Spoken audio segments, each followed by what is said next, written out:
The divorce papers were still warm in his hands when Liam Carter walked into the CEO's office and realized his life was about to change again. Ava Hayes didn't smile, didn't offer sympathy. She just pushed a folder across her glass desk and said 5 words that would unravel everything. "This account destroys people. Handle it." What he didn't know then, sitting across from the most powerful woman in Boston, was that 6 months later he'd be standing in a courthouse marrying her. Not for love. Not exactly, but for reasons that would crack them both open in ways neither expected. Stay with me until the end of this story. Hit that like button and drop a comment with your city so I can see how far this journey travels. Liam's hands were shaking. Not violently. Not enough for anyone to notice if they weren't looking closely. Just that fine tremor that starts in the fingertips and works its way up through the wrists when your body is running on 3 hours of sleep, cold coffee, and the particular kind of exhaustion that comes from signing away a marriage. He sat in his car, a 7-year-old Honda with a cracked passenger mirror, and Sophie's booster seat in the back, and stared at the building in front of him. Harrington Global. 62 floors of steel and glass stabbing into the gray October sky. He'd been working there for 4 years. Senior account manager. Good at his job. Invisible in all the ways that mattered. The papers were in a manila envelope on the passenger seat. Jessica's signature looked exactly like it always had. Neat, controlled, the J with that little flourish she'd practiced in high school. His own signature looked like what it was, the scrawl of a man who'd stopped caring halfway through his name. The lawyer had handed him a copy. "For your records," she'd said, like he was filing a tax return instead of dismantling 6 years of his life. Liam checked his phone. 8:47 a.m. He was supposed to be at his desk by 9, working on the Morrison account, which was hanging by a thread because their contact kept changing terms, and Morrison himself was the kind of client who called at midnight to ask about font choices. Instead, at 8:52, his phone buzzed with a message that made his stomach drop. "Report to the executive floor, immediately. See Mendez, executive assistant." The executive floor. Liam had been to the executive floor exactly twice in 4 years. Once for his initial interview, and once when they'd needed someone to explain why the Barrington deal had gone sideways. That second time, he'd watched a VP get escorted out by security before lunch. He grabbed his jacket from the back seat, checked his reflection in the rearview mirror, tired eyes, hair that needed cutting, tie slightly crooked, and got out of the car. The lobby of Harrington Global was designed to intimidate. Marble floors, ceiling that stretched up 3 stories, a massive abstract sculpture that probably cost more than Liam's annual salary. He badged in, nodded at security, and took the elevator to the 62nd floor.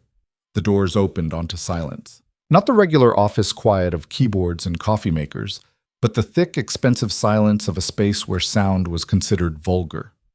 Charcoal carpet absorbed his footsteps. Floor-to-ceiling windows offered a view of Boston Harbor, the water gray and choppy under October clouds. A woman sat at a desk that looked like it had been carved from a single piece of black walnut. Carolina Mendez. She was maybe 50, with silver hair pulled back so tight it looked painful, and the expression of someone who'd stopped being impressed by anything sometime in the previous decade. "Mr. Carter." Not a question. She gestured to a chair. "Wait here." He waited.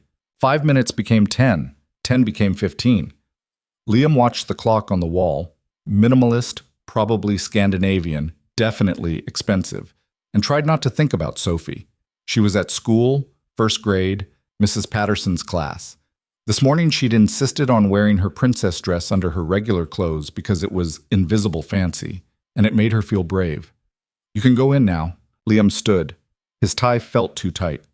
Carolina gestured to the double doors at the end of the hall. Dark wood, no nameplate, the kind of doors that didn't need to announce who was behind them. He knocked. "Come in." The office was massive. Corner position, windows on 2 walls, view that stretched from the harbor to the skyline and probably cost more per square foot than most people's homes.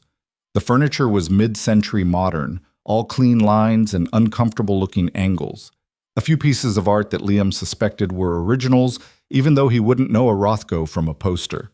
And behind a glass desk that reflected the gray sky like still water sat Ava Hayes. Liam had seen her before. Everyone at Harrington Global had seen her, but never this close. She was 30, which made her the youngest CEO in the company's 40-year history, a fact that got mentioned in every article about her. The business magazines called her a prodigy, a visionary, a disruptor. The tabloids had other words. She didn't look up when he entered. Ava was reading something on her tablet, one hand holding a pen that she tapped against the glass surface in an irregular rhythm. She wore a charcoal suit that probably cost what Liam made in a month. Her dark hair pulled back in a way that suggested she'd stopped caring about her appearance right around the time she'd stopped needing to. Sit. Liam sat. She kept reading. 30 seconds. 45. A full minute. This was a power play, and they both knew it. Liam had seen executives do this before, make you wait, make you uncomfortable, establish dominance before a word was spoken. Finally, she looked up. Her eyes were gray, not blue-gray or green-gray, but actual gray, the color of concrete or storm clouds or the ocean on a day when it couldn't decide whether to freeze or rage. They were also exhausted. Liam recognized that particular quality of tired, the kind that lived in your bones and didn't leave even after sleep. Do you know why you're here, Mr. Carter? No. You worked on the Ellington project last year. Mid-level involvement, mostly research and client interface. Yes. It came in 3 weeks early and 2% under budget. The client called you specifically to say thank you. She said this like she was reading ingredients off a cereal box. Why? Liam blinked. I'm sorry? Why did it come in early and under budget when the initial projections suggested we'd be scrambling until the deadline? He tried to think. The Ellington project. That had been 11 months ago. A tech rollout for a mid-sized firm, nothing spectacular. I front-loaded the risk assessment, identified potential bottlenecks in week 2 instead of waiting for them to appear, adjusted the timeline accordingly. And the budget? Cut the revision cycles. Most projects over budget because of endless revisions. I built more specificity into the initial proposal so the client knew exactly what they were getting. Fewer surprises, fewer changes, lower costs. Ava tapped her pen against the desk. Once, twice. You've been with Harrington Global for 4 years. Yes. Why haven't you been promoted? The question caught him off guard. I don't know. I do. She pulled up something on her tablet, turned it so he could see. His personnel file. You're competent, extremely competent. You don't take credit, you don't make noise, and you don't push for advancement. Your reviews are excellent, but you're functionally invisible to the people who make promotion decisions. She turned the tablet back. That changes today. Liam's mouth felt dry. Ma'am, I'm reassigning you, effective immediately. She slid a folder across the desk. Dark blue, embossed with the Harrington logo, thick enough to be ominous. The Meridian account. He didn't touch it. I don't understand. Meridian Corporation, pharmaceutical giant, annual revenue in the tens of billions, notoriously difficult to work with. They've been our client for 6 years and we've lost money on them for the last 3. They threaten to pull their contract every quarter and we scramble to keep them happy. It's exhausting, it's expensive, and it's breaking our operations team. Why are you telling me this? Because you're going to fix it. Liam stared at her. I'm a mid-level account manager. You were a mid-level account manager. Now you're the lead on the most volatile account this company has. Congratulations. She said it without emotion, the way you might announce someone's shoe was untied. This doesn't make sense. It makes perfect sense. You're competent, you're careful, and you're desperate. She leaned back in her chair. People who are desperate work harder. They don't quit. They can't afford to. The words hit like a slap. Liam felt his jaw tighten. You have no idea. I know you signed divorce papers this morning at the law offices of Bishop and Crane. I know you have a daughter, age 6, enrolled at Brookfield Elementary. I know you're renting a 2-bedroom apartment in Dorchester because you can't afford anything larger, and I know your ex-wife's lawyer is already preparing to argue for increased child support. She said all of this in the same flat tone. I know exactly how desperate you are, Mr. Carter. That's why you're here. Liam felt something hot and sharp rise in his chest. Anger, humiliation, both. That's private. Nothing is private if it affects your work performance. Ava stood, walked to the window, looked out at the harbor. I'm not interested in your personal life beyond how it intersects with your professional value. You need this job. You need the promotion that comes with this account. You need the raise, the title, the security. She turned to face him. And I need someone who won't quit when it gets difficult, which it will. Why me? Because everyone else already broke. She said it simply, stating a fact. Liam opened the folder. Inside were contracts, correspondence, financial projections. Pages and pages of documentation, all of it pointing to the same conclusion. Meridian Corporation was a nightmare client, and whoever handled their account was walking into a minefield. 3 people have managed this account in the last 18 months, Ava continued. 1 quit, 1 had a breakdown, 1 started drinking, and we had to let him go. You're option 4. This is insane. Yes, I could fail. You could. Probably will, actually. The odds aren't in your favor. She returned to her desk, sat down, looked at him with those gray, exhausted eyes. But you might not. You have a different approach than the others, quieter, more careful, less ego. She tapped the folder. Read it tonight. You start Monday. Carolina will handle the transition details. I haven't said yes. You will. Ava picked up her pen, returned to her tablet.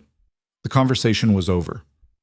You have a daughter who needs stability. You have an ex-wife who wants more money. You have a landlord who just raised your rent. She didn't look up. You'll say yes because you don't have a choice. Liam stood. His hands were shaking again, but this time it wasn't from exhaustion. You don't know anything about me. I know enough. She made a notation on her screen. Close the door on your way out. He left, walked past Carolina's desk, past the minimalist clock, into the elevator. Rode down 62 floors in silence while his mind raced. The folder sat in his hands like a brick, like a bomb, like both.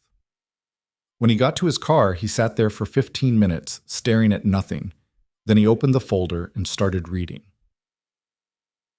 Since by the time Liam picked up Sophie from school, his head was full of contract clauses and financial projections and the slow-building realization that Ava Hayes was right. He didn't have a choice.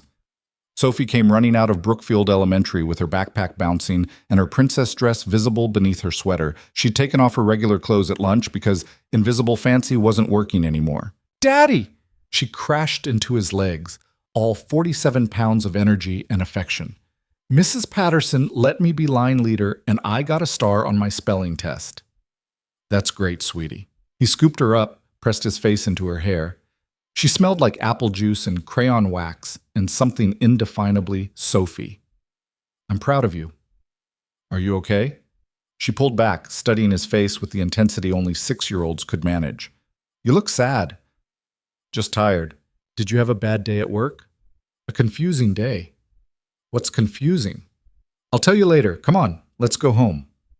Home was the 2-bedroom apartment in Dorchester that Ava had mentioned so casually.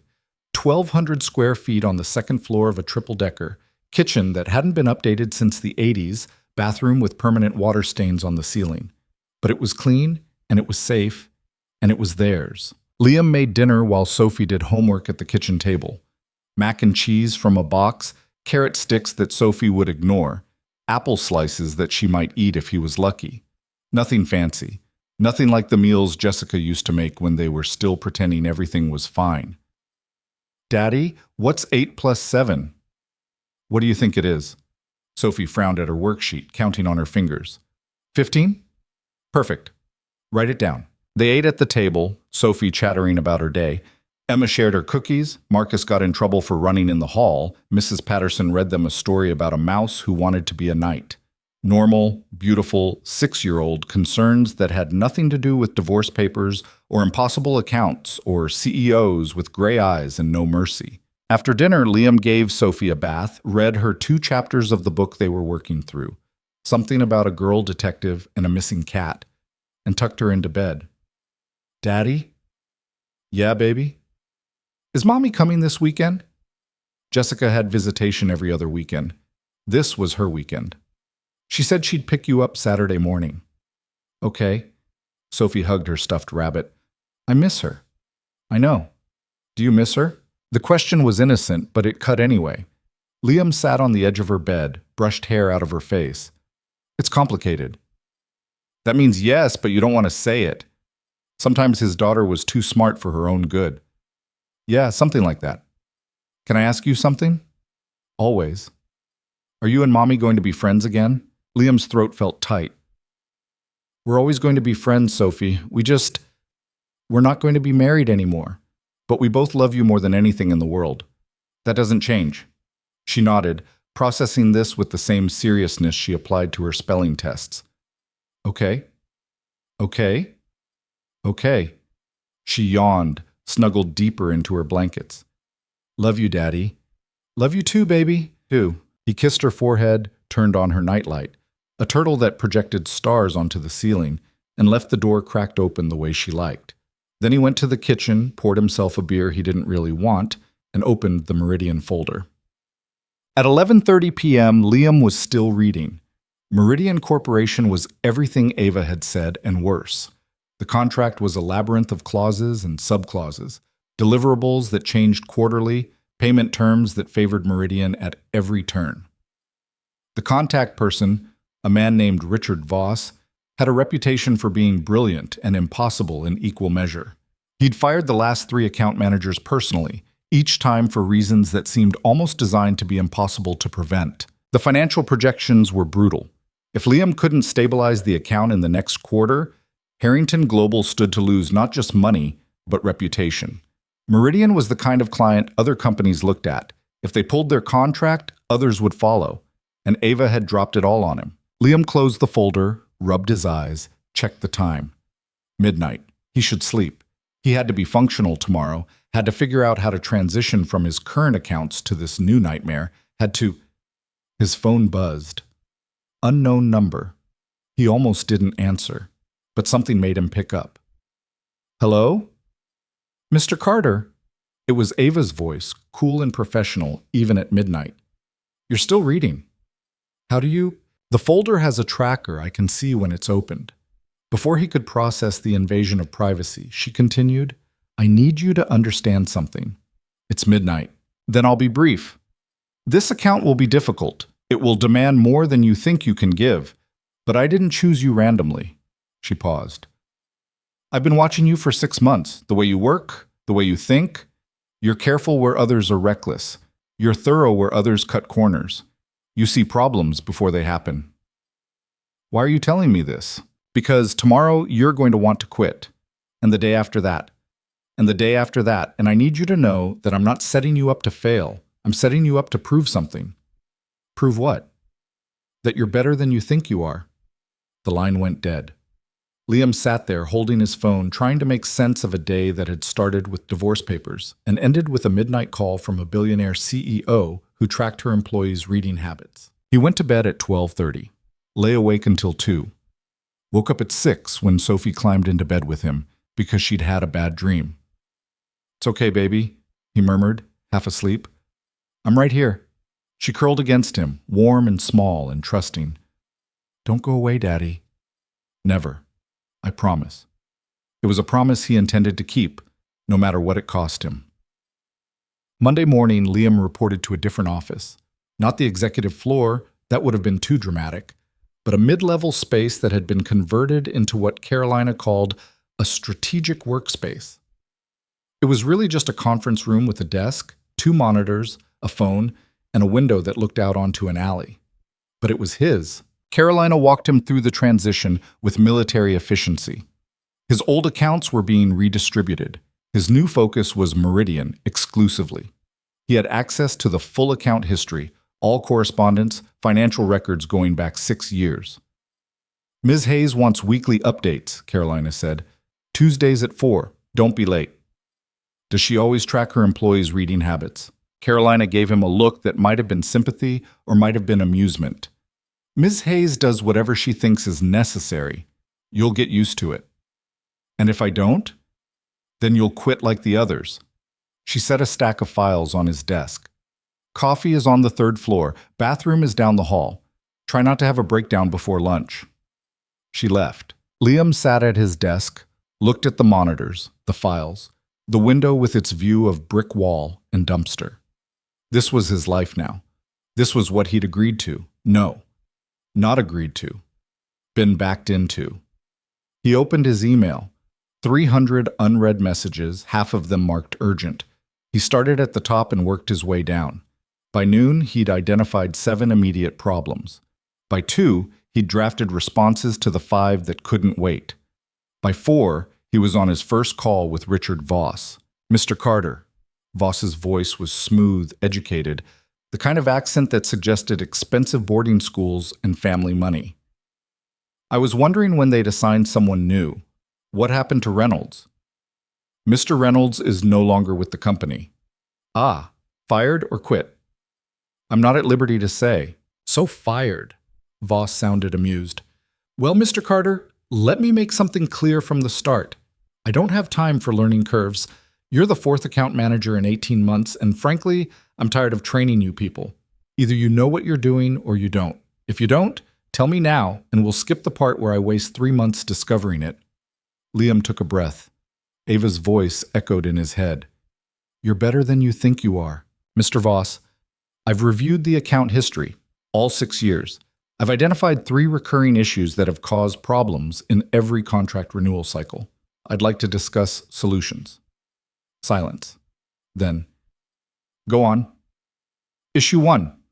Deliverable definitions are too vague. You ask for strategic consulting. We provide strategic consulting. You say it doesn't meet expectations. We need clear parameters on the front end. Continue. Issue 2. Payment terms are structured so that we're financially exposed if you change scope mid-project, which you do. Regularly. We need adjustment clauses that protect both parties. And 3? Issue 3. We're not communicating enough. These problems don't develop overnight. They build over weeks, and by the time they surface, we're already in crisis mode. I want to propose bi-weekly check-ins, brief status updates, so we catch issues early. More silence. Liam waited, his heart hammering. Mr. Carter, do you know what happened to your predecessor? No, sir. He told me, and I quote, that Meridian's expectations were unreasonable and that we should be grateful for Harrington Global's services. Voss's voice was cold now. I fired him the same day. I see. I don't want gratitude, Mr. Carter. I want competence. I want someone who understands that we're paying Harrington Global a substantial sum of money and we expect substantial returns. He paused. Send me a proposal addressing all 3 issues. I want it by end of week. You'll have it Wednesday. Ambitious. I like that. Don't disappoint me. The line went dead. Liam sat back, let out a breath he didn't know he'd been holding. His hands were shaking again, but this time it felt different. Not from fear, from adrenaline. He'd survived round 1. But the proposal took him 3 days. He worked late every night, Sophie staying with Jessica because it was her visitation week. The apartment was too quiet without her. No cartoons in the morning, no questions at dinner, no small voice asking him to read just one more chapter.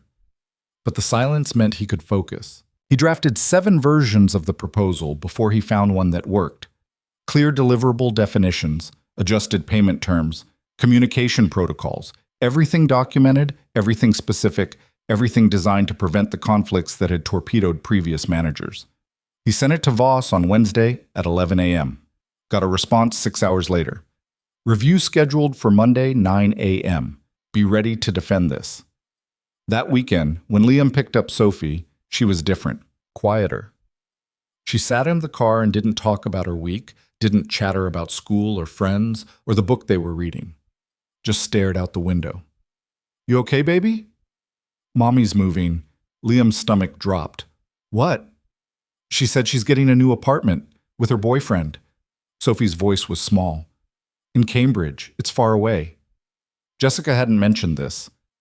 They were supposed to communicate about major decisions, especially ones that affected Sophie. Did she say when? Next month. Sophie turned to look at him, her eyes too serious for 6 years old. Does that mean I have to leave school?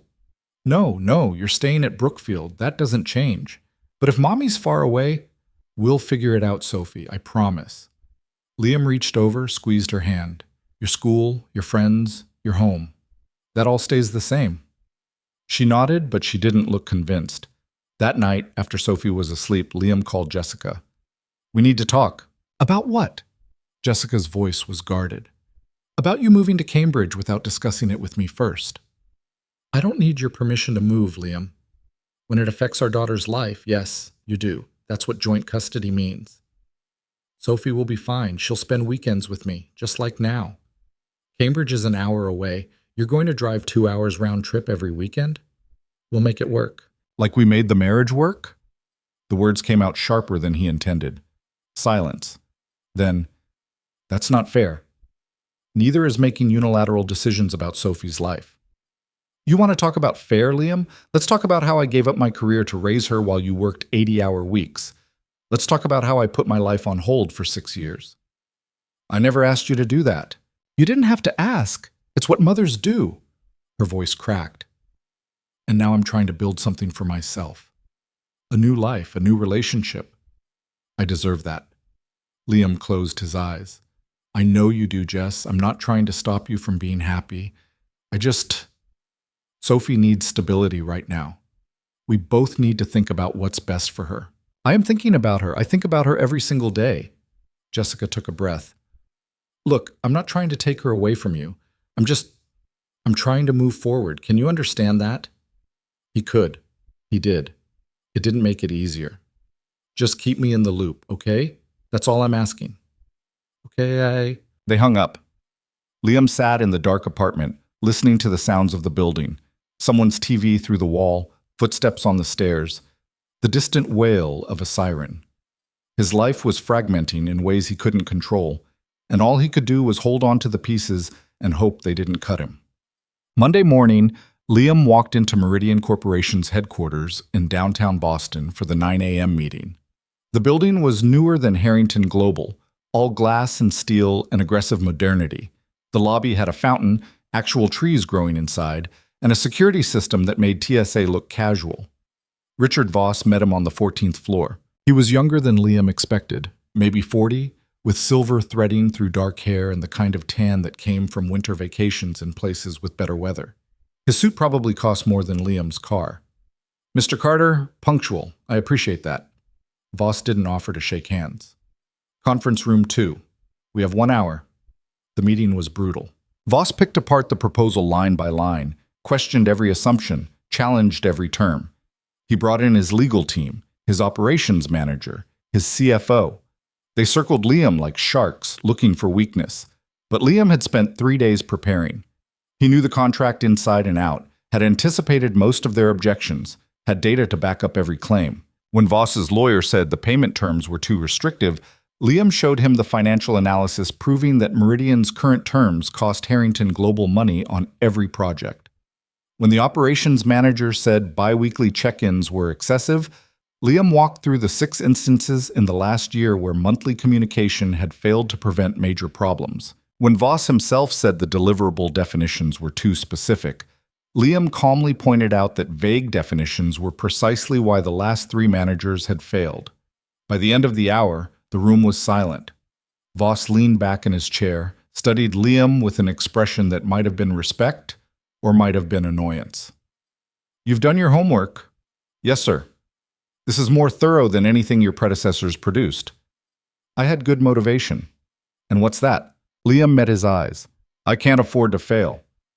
Something shifted in Voss's expression. Honest. I like that. He looked at his team. Thoughts? The lawyer shrugged.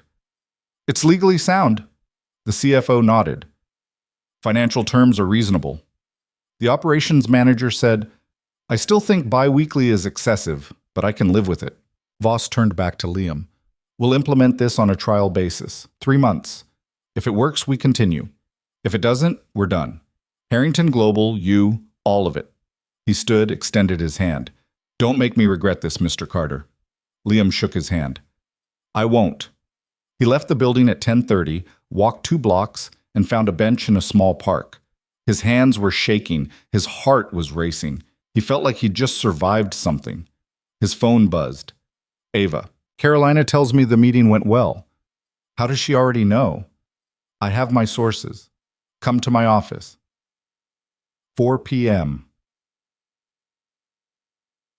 At 4 p.m., Liam stood in front of Ava Hayes' desk while she read something on her tablet.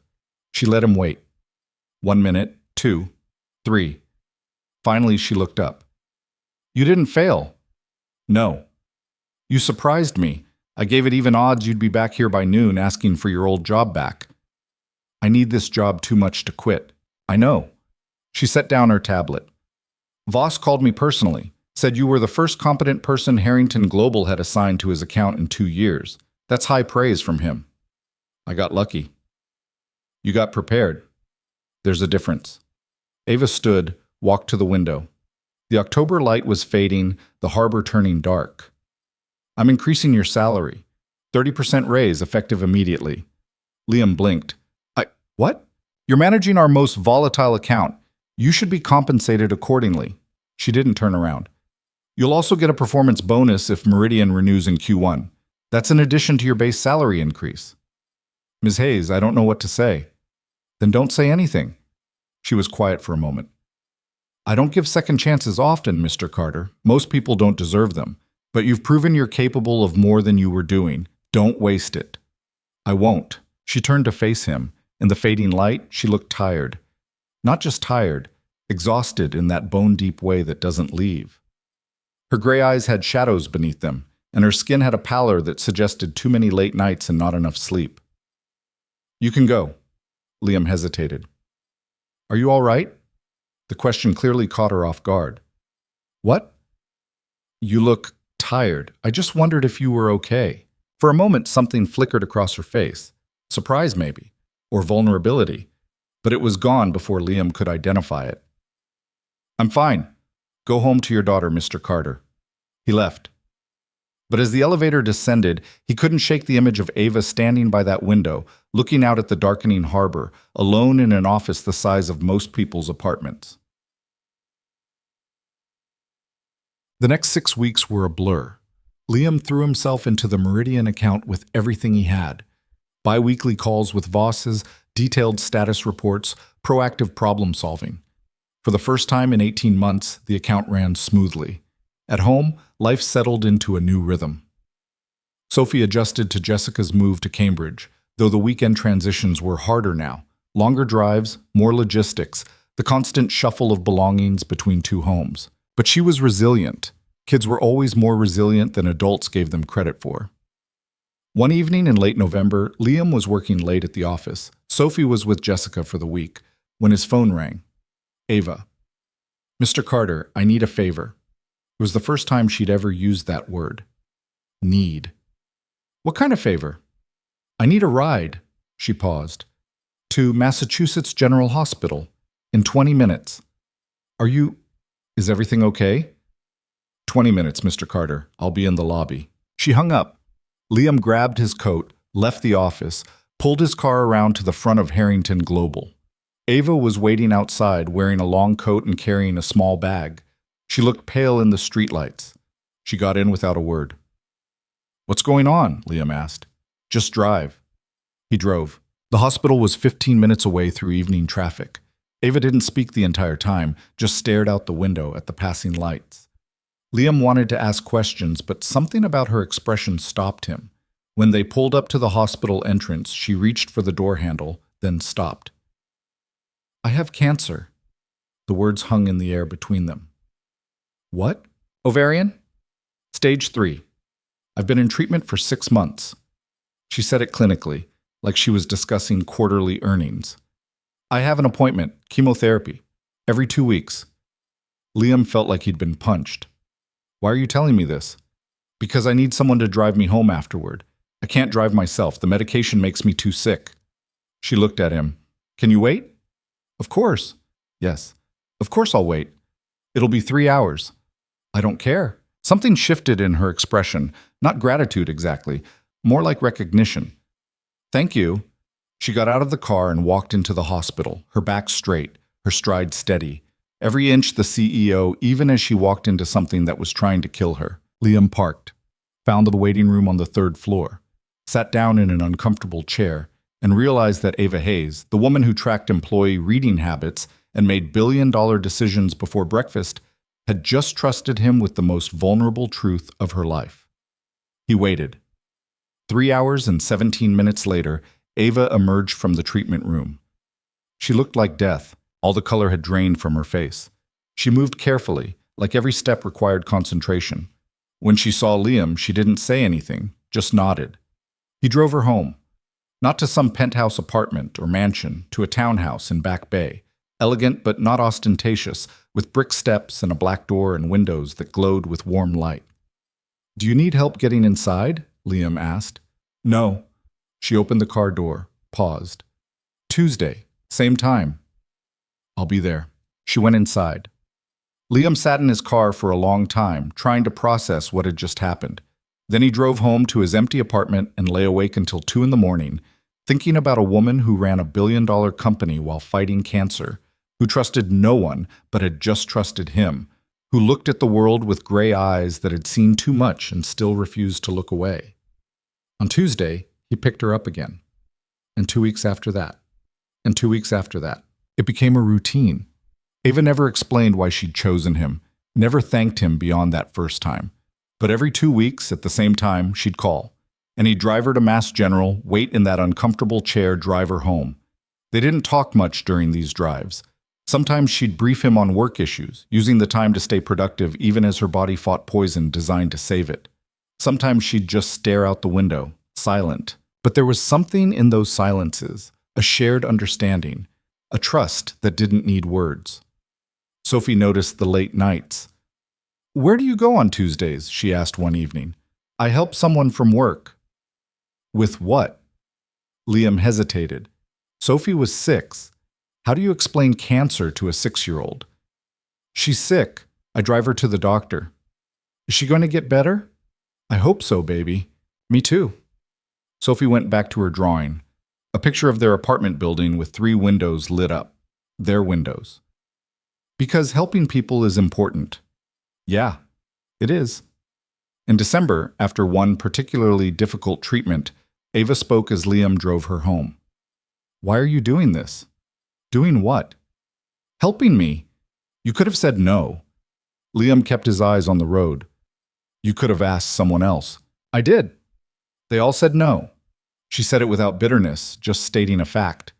"Too risky, too personal. Crossing professional boundaries. Everyone had a reason." "And you thought I wouldn't?" "I thought you'd understand what it means to need help and not know how to ask for it." The words hit him harder than they should have. Liam swallowed. "Yeah, I get that. Your daughter, Sophie." He glanced at her, surprised. "How do you know her name?" "I know everything about my employees. It's my job." Ava was quiet for a moment. "She's 6, first grade, loves reading and drawing, wants to be a veterinarian when she grows up." "You've been researching my family?" "I research everyone." She closed her eyes, leaned her head against the window. "Tell me about her." So Liam did. He talked about Sophie's obsession with invisible fancy, her habit of reorganizing her stuffed animals by size every Sunday, the way she'd started asking questions about divorce that he didn't know how to answer. He talked about the fear of failing her, of not being enough, of watching his daughter navigate a broken family and hoping he wasn't breaking her further. Ava listened without interrupting. When he finished, she said, "You're a good father." "You don't know that." "Yes, I do. Bad fathers don't worry about being good fathers. They just assume they are." Liam pulled up to her townhouse, put the car in park. "Can I ask you something?" "Yes." "Why me?" "For the Meridian account. For this. Why did you choose me?" Ava opened her door, stepped out into the cold December night. Before she closed it, she looked back at him. "Because you were already broken. And broken people either shatter completely or they learn how to hold the pieces together." She paused. "I needed someone who knew how to hold the pieces together." She went inside. Liam drove home through streets lined with Christmas lights, thinking about broken people and pieces and the strange, unexpected connection forming between a desperate father and a dying CEO. He didn't know it yet, but everything was about to change. Christmas came with the kind of cold that made Boston feel like it was trying to prove something. The wind off the harbor cut through coats and scarves, turned faces red, made everyone walk a little faster toward whatever warmth they could find. Liam spent Christmas Eve with Sophie, just the two of them in the apartment. They made cookies from a tube of pre-made dough because Liam had never learned to bake from scratch, watched a movie about a reindeer with self-esteem issues, and fell asleep on the couch together around 9. When he carried her to bed, She mumbled something about Santa and held on to his neck a little tighter than usual. Christmas morning, Jessica picked Sophie up at 10. She was bringing her to Cambridge to meet the boyfriend's family, which felt like another piece of their old life crumbling away. Sophie wore the new dress Liam had bought her, red with white snowflakes, and carried the stuffed penguin Jessica had sent over the week before. "Be good for Mommy," Liam said, kneeling down to her level. "I'm always good." Sophie hugged him. "What are you going to do?" "Work stuff, boring adult things." "On Christmas?" "Just for a little bit." She frowned, looked at him with those serious eyes that saw too much. "You should do something fun, Daddy. It's Christmas." "I'll try." Jessica was waiting in the hallway, looking uncomfortable. They'd gotten better at the handoffs, but it still felt like navigating a minefield. Too much history, not enough resolution. "She'll be back Sunday evening," Jessica said. "Okay." "Liam."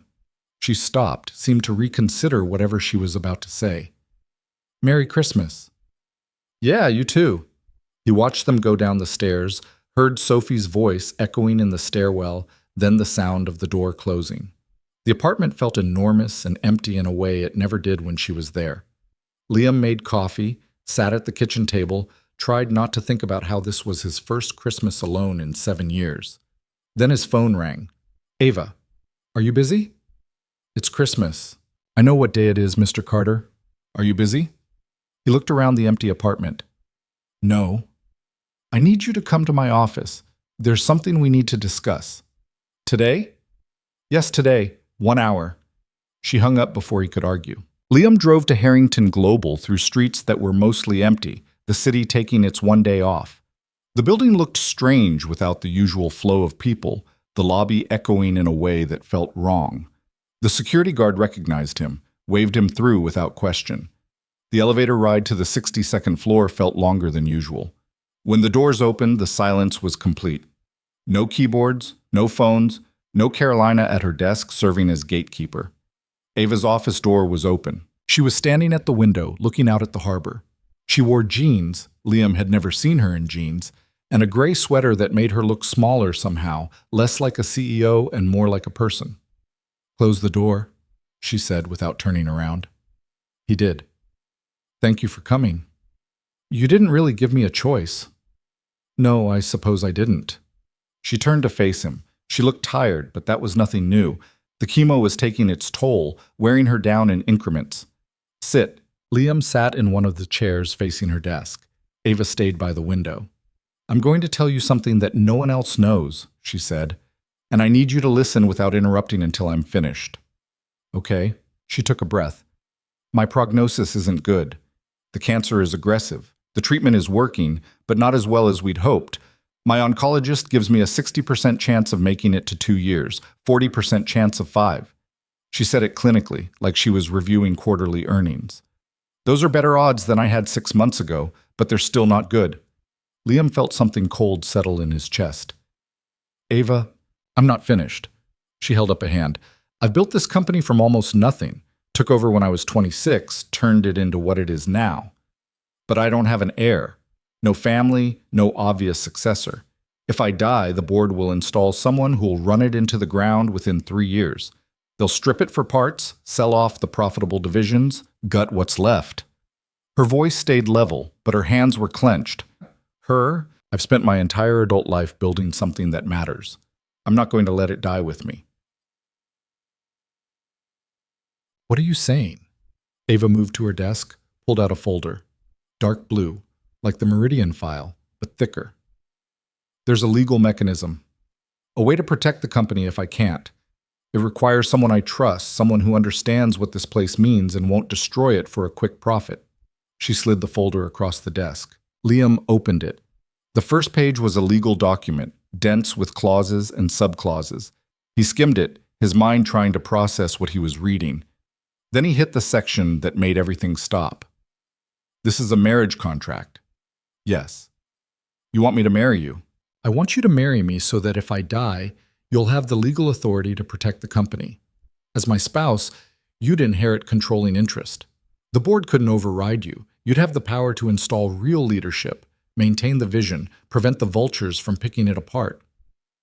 Liam stared at her. "This is insane." practical. It's a marriage. It's a legal arrangement. Ava sat down behind her desk, folded her hands. I'm not asking you to love me, Mr. Carter.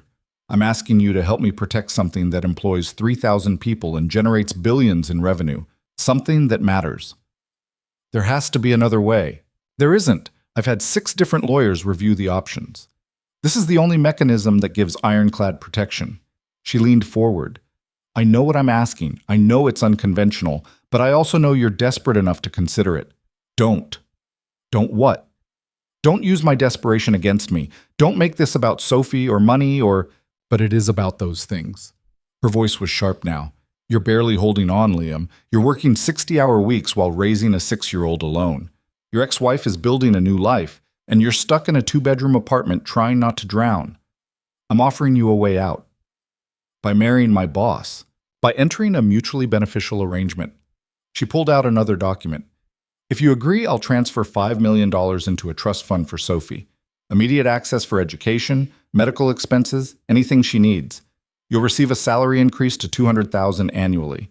Full benefits, stock options, job security, regardless of what happens to me. The numbers hit him like a physical force. $5 million. Sophie's entire future secured.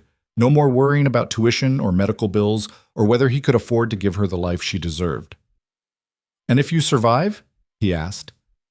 Then we divorce amicably in 5 years. You keep the salary increase, Sophie keeps the trust fund, and we both walk away with what we need. Why me? Because you're the only person I trust not to destroy this when I'm gone. You're careful, you're thorough, and you actually give a damn about doing things right. She paused. And because you're desperate enough to say yes, but decent enough not to abuse it. Liam stood up, walked to the window. The harbor was gray and cold, ice forming at the edges. I need time to think. You have 24 hours. That's not enough. It's all I can give you. Ava's voice softened slightly. I know what I'm asking, Liam. I know it's not fair, but fair stopped mattering 6 months ago when I got diagnosed. Now I'm just trying to protect what I've built and give you a chance to protect your daughter. He turned to look at her. Do you really have so little time? I don't know. Maybe 6 months? Maybe 6 years. The doctors can't say for certain. She met his eyes. But I've learned not to count on tomorrow. Liam left without answering, drove home through the empty city, his mind spinning. When he got to the apartment, he sat at the kitchen table and read the contract. All 47 pages. Every clause, every provision, every implication. It was airtight. If he married Ava and she died, he'd inherit controlling interest in Harrington Global. Not ownership, that was more complicated, but control. The power to make decisions, install leadership, prevent the board from gutting the company. And in exchange, Sophie would never have to worry about money. Ever. He called Jessica. Is Sophie okay? She answered, immediately worried. She's fine. I need to ask you something. What? If I had a chance to secure Sophie's future completely, would you want me to take it? Silence. Then, what kind of chance? The kind that would mean she'd never have to worry about college tuition or medical bills or anything like that. Liam, what's going on? I can't explain right now. I just need to know. Would you want me to do whatever it took to give her that security? More silence. He could almost hear Jessica thinking, weighing her response. As long as it's legal and doesn't put you in danger, yes. Of course I would. Okay, thank you. Liam, he hung up. The next 24 hours were the longest of his life. He barely slept, just lay in bed staring at the ceiling, running scenarios. What would Sophie think? What would this mean for their life? Could he really marry someone he barely knew for reasons that had nothing to do with love? But then he thought about the alternative. Continuing to struggle, always one emergency away from financial collapse. Watching Sophie grow up with limitations he couldn't prevent, opportunities he couldn't afford to give her. At 2 p.m. the next day, he called Ava. I need to add conditions. Go on. Sophie can't know this is an arrangement. If we do this, she needs to think it's real. No confusion, no questions about why her father suddenly married his boss. Agreed. And I need you to actually be present, not just on paper. If we're going to sell this as real, you have to be part of our lives. Dinners, weekends, the normal things families do. That's asking a lot. You're asking me to marry you. I think I can ask for some actual effort in return. A pause. Then, fair enough. What else? If you survive, when you survive, we don't divorce immediately. We wait until Sophie's older, until she can understand. I'm not putting her through another family falling apart. So we're married indefinitely. We're married until it doesn't hurt her when we're not. Another pause, longer this time. You're protecting her. That's all I've ever done. All right. I agree to your terms. Ava's voice was quiet. Are you saying yes? Liam looked around the apartment. Sophie's drawings on the refrigerator, her toys in the corner, the life they'd built from the wreckage of his marriage. He thought about what this decision would mean, what it would cost, what it might give them. Yes, I'm saying yes. Then we need to move quickly. I want this finalized before my next treatment cycle. When? Friday, 2 p.m., Suffolk County Courthouse. Bring Sophie. Ava, she needs to be there, Liam. If we're doing this, we're doing it completely. No half measures. She was right. He hated that she was right. Okay, Friday. They hung up. Liam sat there for a long time, trying to figure out how to tell his 6-year-old daughter that her father was getting married to a woman she'd never met. Sophie came home Sunday evening full of stories about Christmas in Cambridge, the boyfriend's dog, the presents she'd gotten. She talked through dinner, through her bath, right up until Liam tucked her into bed. Daddy, can I ask you something? Always. Are you lonely? The question caught him off guard. Why would you ask that? Because when I'm not here, you're all alone. And that seems sad. Liam brushed hair out of her face. I miss you when you're gone, but I'm okay. Mommy has Derek now. She's not lonely anymore. Sophie's voice was small. I just think you should have someone too. His throat felt tight. That's really sweet, baby. So will you? Find someone? Maybe. Someday. She nodded, satisfied, and closed her eyes. Liam sat there until her breathing evened out, until he was sure she was asleep. Then he went to the kitchen and called Ava again. We need to stage a meeting before Friday. Sophie needs to meet you, needs to think this developed naturally. When? Tomorrow. Come by the office around 5. Bring coffee or something, make it look casual. I'll have Sophie with me. You want me to meet your daughter? You're about to become her stepmother. Yes, I want you to meet her. I don't know how to talk to children. Just be yourself. She's 6, not a hostile witness. Ava was quiet for a moment. What if she doesn't like me? It was the first time Liam had heard anything close to vulnerability in her voice. Then we'll figure it out. But Sophie's a good kid. Give her a chance.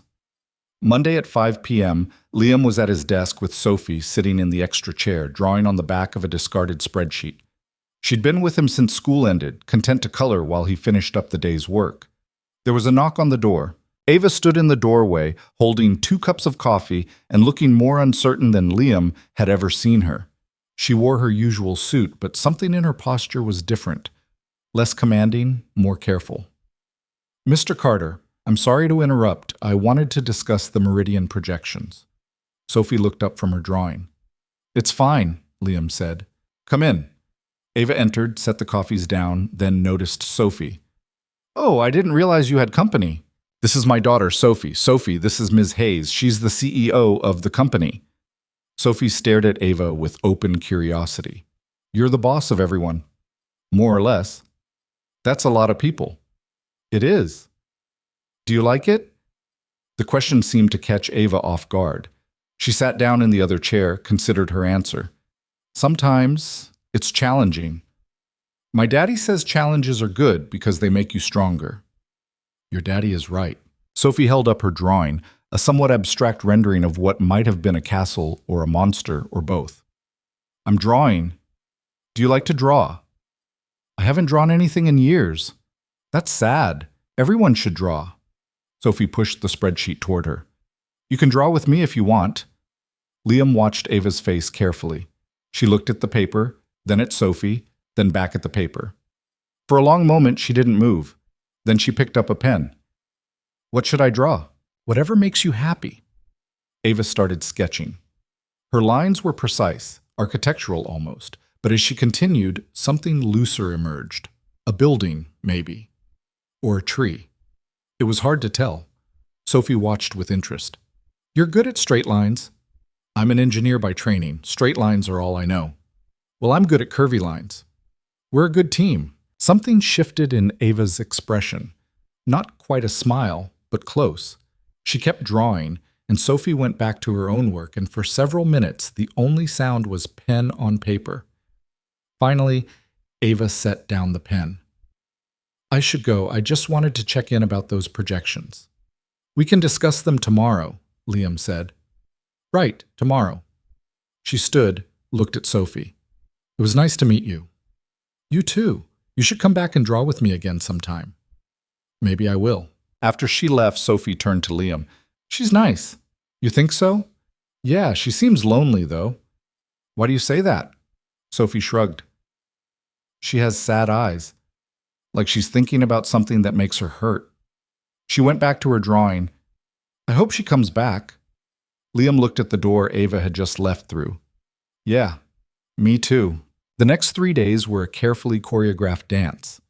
Ava stopped by the office twice more, each time finding an excuse to talk to Sophie. The second time, she brought a book, something about a girl who built robots, and Sophie's face lit up like Christmas. On Thursday, Liam told Sophie they were going to dinner with Ms. Hayes. Like a date? Sort of. Is that okay? Sophie considered this seriously. Are you going to marry her? The question hit him like a punch. Why would you ask that? Because Mommy married Derek after they had dates. That's how it works. It's a little more complicated than that, baby. But do you like her? Did he?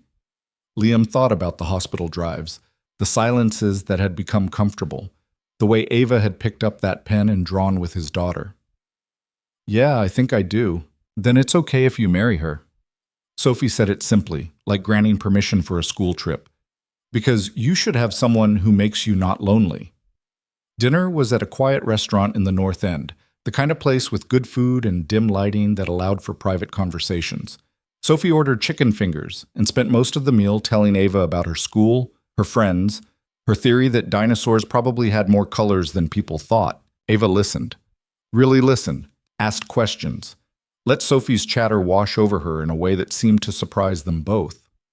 On the drive home, Sophie fell asleep in the back seat. Ava was quiet, staring out the window. You did good tonight, Liam said. She's remarkable. Yeah, she is. And you're really okay with this? Tomorrow? Liam thought about the question. Was he okay with marrying someone for practical reasons? With entering an arrangement that was equal parts strategy and desperation? With bringing his daughter into a situation he couldn't fully control? No, he wasn't okay with any of it, but he was doing it anyway. Ask me again in a year, he said. Friday came too fast and not fast enough. Liam dressed Sophie in her favorite dress, blue with white flowers, and tried to explain what was about to happen in terms a 6-year-old could understand. Ms. Hayes and I are going to get married today. Sophie's eyes went wide. Today? Like today? Yes. But you only had 3 dates. Sometimes when you know something's right, you don't need to wait. She processed this, her face serious. Do you love her? The question was harder to answer than it should have been. I care about her very much. That's not the same thing. No, it's not. But sometimes caring about someone is enough to start with. Sophie thought about this. Okay, can I be there? That's why I'm bringing you. And can I wear my fancy shoes? You can wear whatever you want. She ran to her room to find the fancy shoes, sparkly Mary Janes that Jessica had bought her for Easter. Liam stood in the hallway and tried to breathe. The courthouse was less romantic than it was efficient. Gray walls, fluorescent lighting, the smell of industrial cleaner and bureaucracy. Ava was waiting in the lobby, wearing a simple navy dress and looking like she was about to face a firing squad. You came, she said. Did you think I wouldn't? I wasn't sure. She noticed Sophie, who was examining the building with interest. Hello, Sophie. Hi, I wore my fancy shoes, see? She lifted her foot to show off the sparkles. They're very nice. Are you nervous? A little. My daddy says it's okay to be nervous about big things. It means they matter. Ava looked at Liam over Sophie's head, something passed between them. Acknowledgement, maybe, or understanding. The ceremony itself took 11 minutes. A judge who looked bored, 2 court employees as witnesses, vows that were standard and impersonal. Liam repeated words that felt both meaningless and weighted with more significance than he could process. When the judge said, "You may kiss the bride," Ava went still. They hadn't discussed this part. Liam leaned in, pressed a brief kiss to her cheek. Professional. Appropriate. Not quite a lie. "I now pronounce you husband and wife." Sophie clapped. The witnesses looked relieved it was over. The judge signed the certificate with practiced efficiency. And just like that, Liam Carter was married to Ava Hayes. They walked out of the courthouse into cold January air. Sophie was between them, holding both their hands, swinging her arms like this was any other Friday afternoon. "So what happens now?" Ava asked. Liam looked at his daughter, at his new wife, at the life that had just shifted beneath his feet in ways he couldn't fully comprehend. "Now we figure out how to make this work." Sophie looked up at both of them. "Can we get ice cream to celebrate?" "It's January," Ava said. "Ice cream doesn't care about seasons." Despite everything, the absurdity, the fear, the enormous gamble they'd just taken, Ava smiled, a real smile, small but genuine. "All right, ice cream it is." They found a shop 2 blocks away. Sophie ordered strawberry with sprinkles. Ava got vanilla. Liam couldn't eat, just watched his daughter and his wife sit across from each other in a booth, talking about whether penguins could taste sweetness and if robots would ever learn to dream. His phone buzzed. "Jessica. Can we talk? It's about Sophie's school schedule." He texted back, "Not right now. I'll call you tomorrow." "Is everything okay?" Liam looked at the table, at the 2 people who would now shape his life in ways he couldn't predict, at the choice he'd made and couldn't unmake. "Yeah, everything's fine." It was a lie. Nothing was fine. Everything had just become infinitely more complicated, but as he watched Sophie lean across the table to show Ava something on her napkin, a drawing of the 3 of them, stick figures holding hands, he thought maybe, possibly, it might eventually be okay. Not perfect, not simple, but okay. The ice cream shop felt too bright after the courthouse, fluorescent lights reflecting off chrome tables and white tile floors. Sophie sat across from Ava, swinging her legs and explaining in elaborate detail why strawberry was scientifically the best flavor, even though chocolate got more attention. "It's because strawberries are fruit," Sophie said, gesturing with her spoon. "So it's basically healthy. That's what I tell Daddy when he says I have too much sugar." "That's very logical reasoning," Ava said. "I know. I'm good at logic." Liam's phone buzzed again. He glanced at it, saw Jessica's name, and silenced it. Whatever she needed could wait until he figured out how to explain that he'd just gotten married without telling her. "Daddy, you're not eating your ice cream," Sophie observed. "Not hungry, baby." "But you always say we shouldn't waste food." "You can have it." Sophie's eyes lit up. She reached across and claimed his untouched cup of coffee ice cream, arranging both cups in front of her like trophies. Ava watched this transaction with something that might have been amusement. "So what happens now?" Ava asked quietly, directing the question at Liam. "We go home. Act normal. Figure out the rest as we go." "Your home or mine?" The question hung there. They discussed logistics in abstract terms, the marriage, the legal protections, the financial arrangements, but not the practical reality of 2 separate lives suddenly expected to merge. "Yours is bigger," Liam said. "It's also empty." "Then we'll fill it." Sophie looked up from her ice cream, pink smears around her mouth. "Are we moving? To a new house?" Liam hadn't planned to tell her like this. In an ice cream shop 20 minutes after watching her father marry someone she'd known for less than a week. But Sophie was looking at him with those 2 observant eyes, waiting for an answer that made sense. "Ms. Hayes," he stopped, the name suddenly wrong. "Ava has a bigger place. We thought it might be nice to have more space." "Will I have my own room?" "Yes." "Can I paint it?" "We'll see." "That means no," Sophie informed Ava. "When parents say we'll see, they mean no, but they don't want to say it." "I'll keep that in mind," Ava said. They left the shop an hour later, Sophie chattering between them about room colors and whether the new house had a yard and if they could maybe get a dog now that they had more space. Liam let her talk, grateful for the noise that filled the spaces where his own thoughts were too loud. Ava's townhouse in Back Bay looked different in daylight. 3 stories of brick and windows, The kind of property that spoke quietly about money without needing to announce it. Inside was exactly what Liam expected. Clean lines, expensive furniture, everything in shades of gray and white and black. It looked like a magazine spread. It looked like no one actually lived there. Sophie stood in the entryway, taking it all in. It's really clean. Is that bad? Ava asked. No, just different. Sophie wandered into the living room, examining everything with careful, hands-behind-back politeness. Where's all your stuff? What stuff? Like pictures and books and things that make it look like someone lives here. Ava glanced at Liam, something flickering across her face. I don't have much of that. Why not? I've been busy. Sophie nodded like this made sense, then spotted the staircase. Can I see my room? Third floor, Ava said, all the way at the end of the hall. Sophie was gone before either of them could say anything else, her footsteps thundering up the stairs with the subtlety of a small elephant. Liam and Ava stood in the entryway, suddenly alone.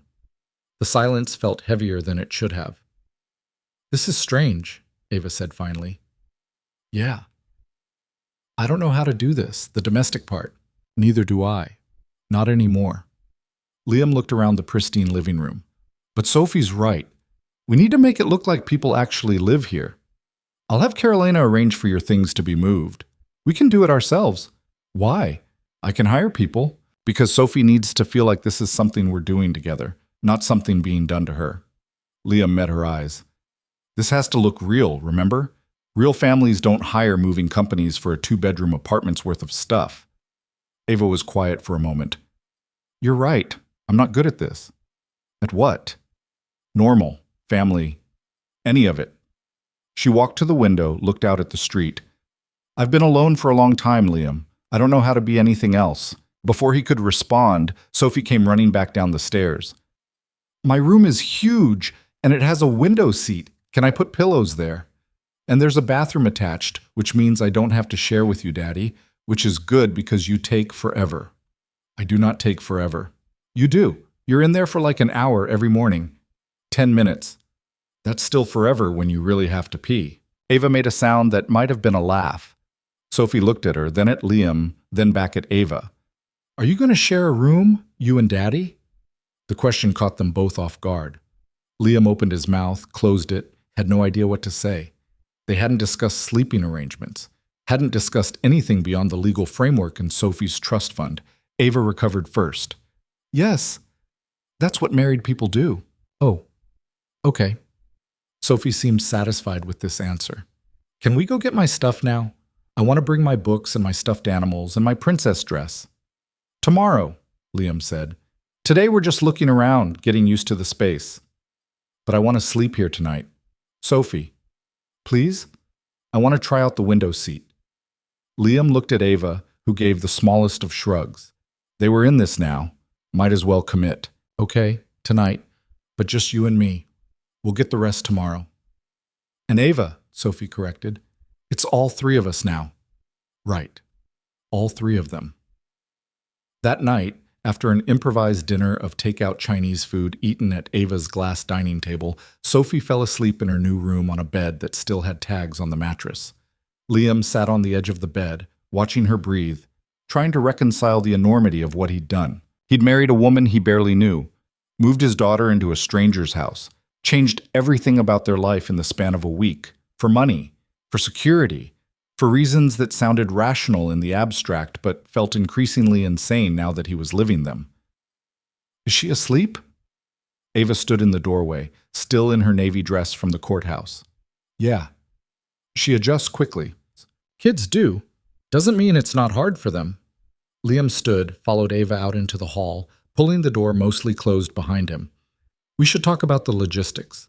Such as where I'm sleeping tonight, where we're both sleeping, how we're handling this when Sophie's around versus when she's not. Ava led him down the hall to the master bedroom. It was massive, king bed, sitting area, windows overlooking the street, a bathroom that was larger than Sophie's entire room in the Dorchester apartment. Everything in shades of gray, nothing personal except a book on the nightstand and a glass of water. I sleep on the left side, Ava said. You can have the right. There's space in the closet. Liam stared at the bed.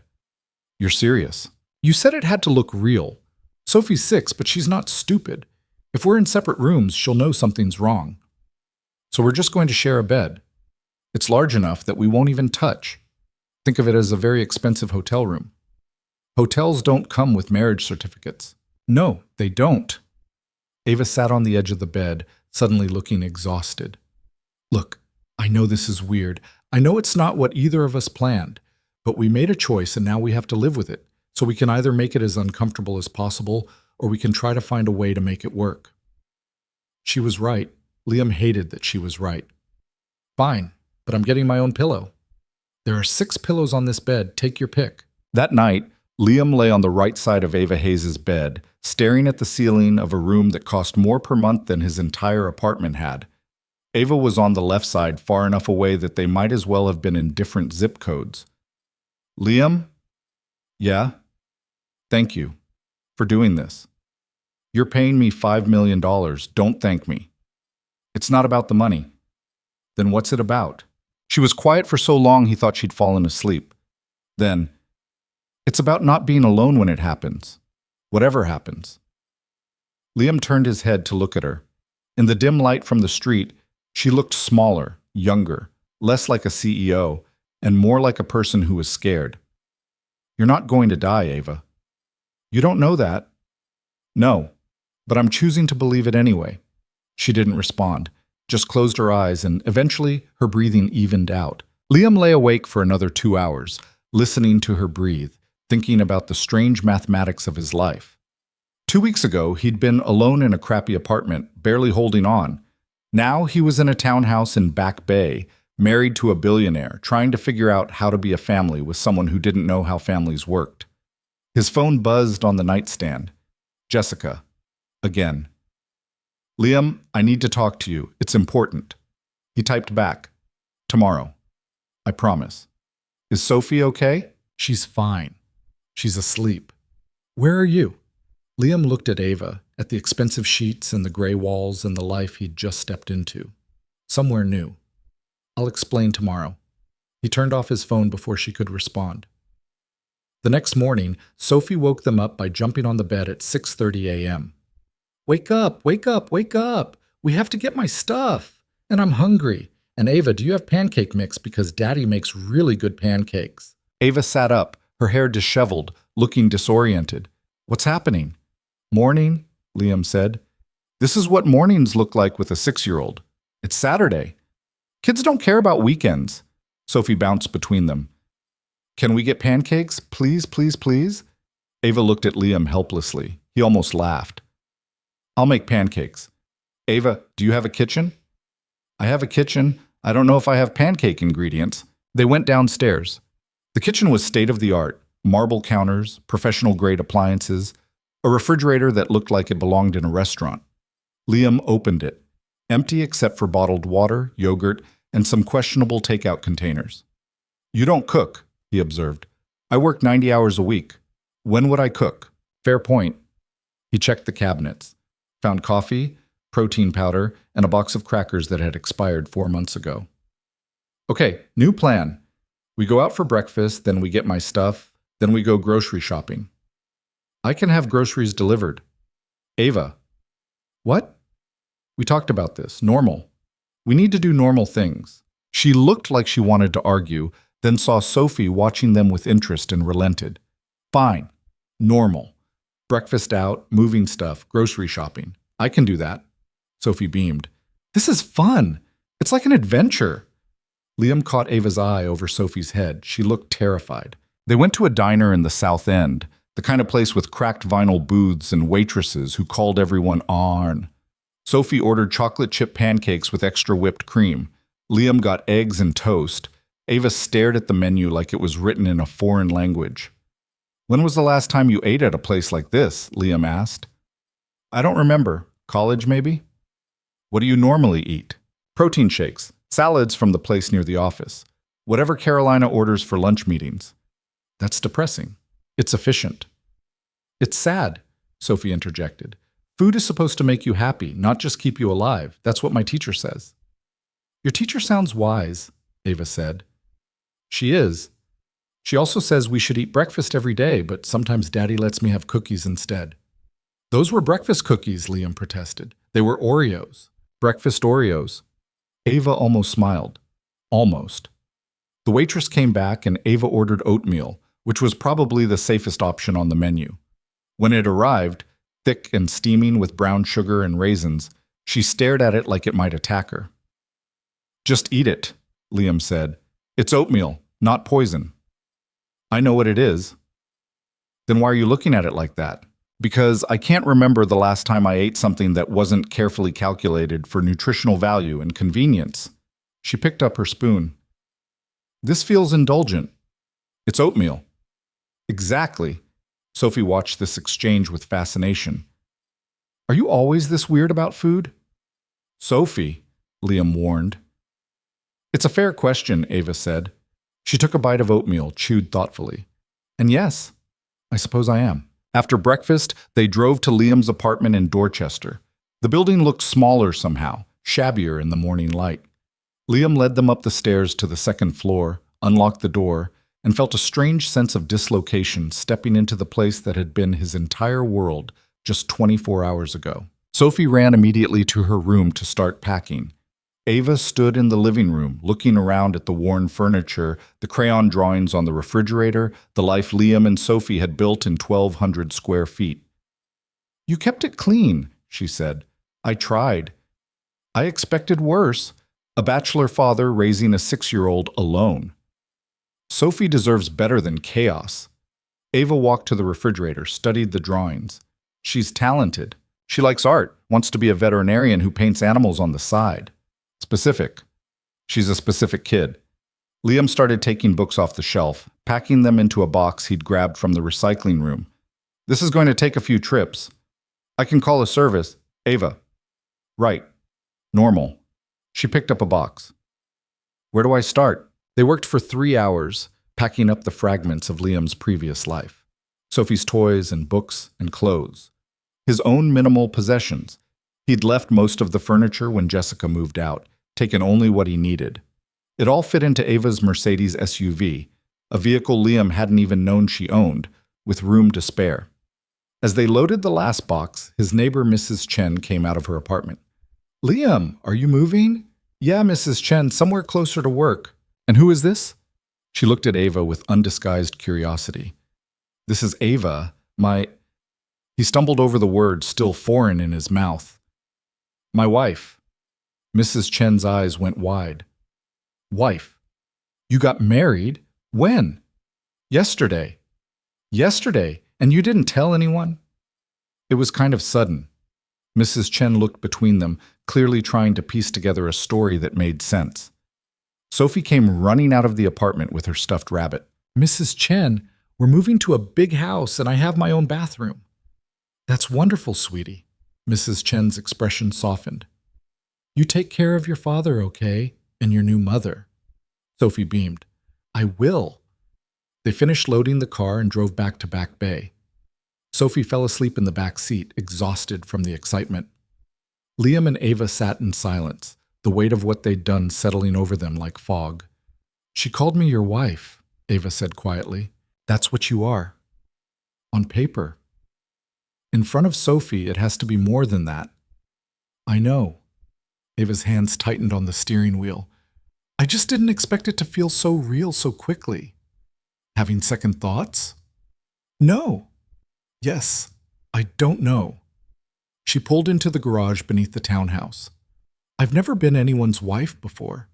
Never been anyone's mother. I don't know how to be either of those things." "Neither do I. Not anymore." She turned to look at him.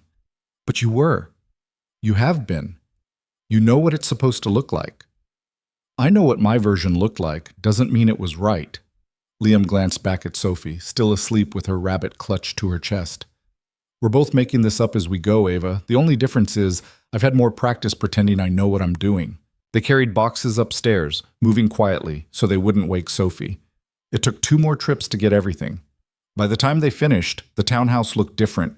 Lived in, less like a showroom, and more like a place where people actually existed. Sophie woke up around noon, disoriented until she remembered where she was.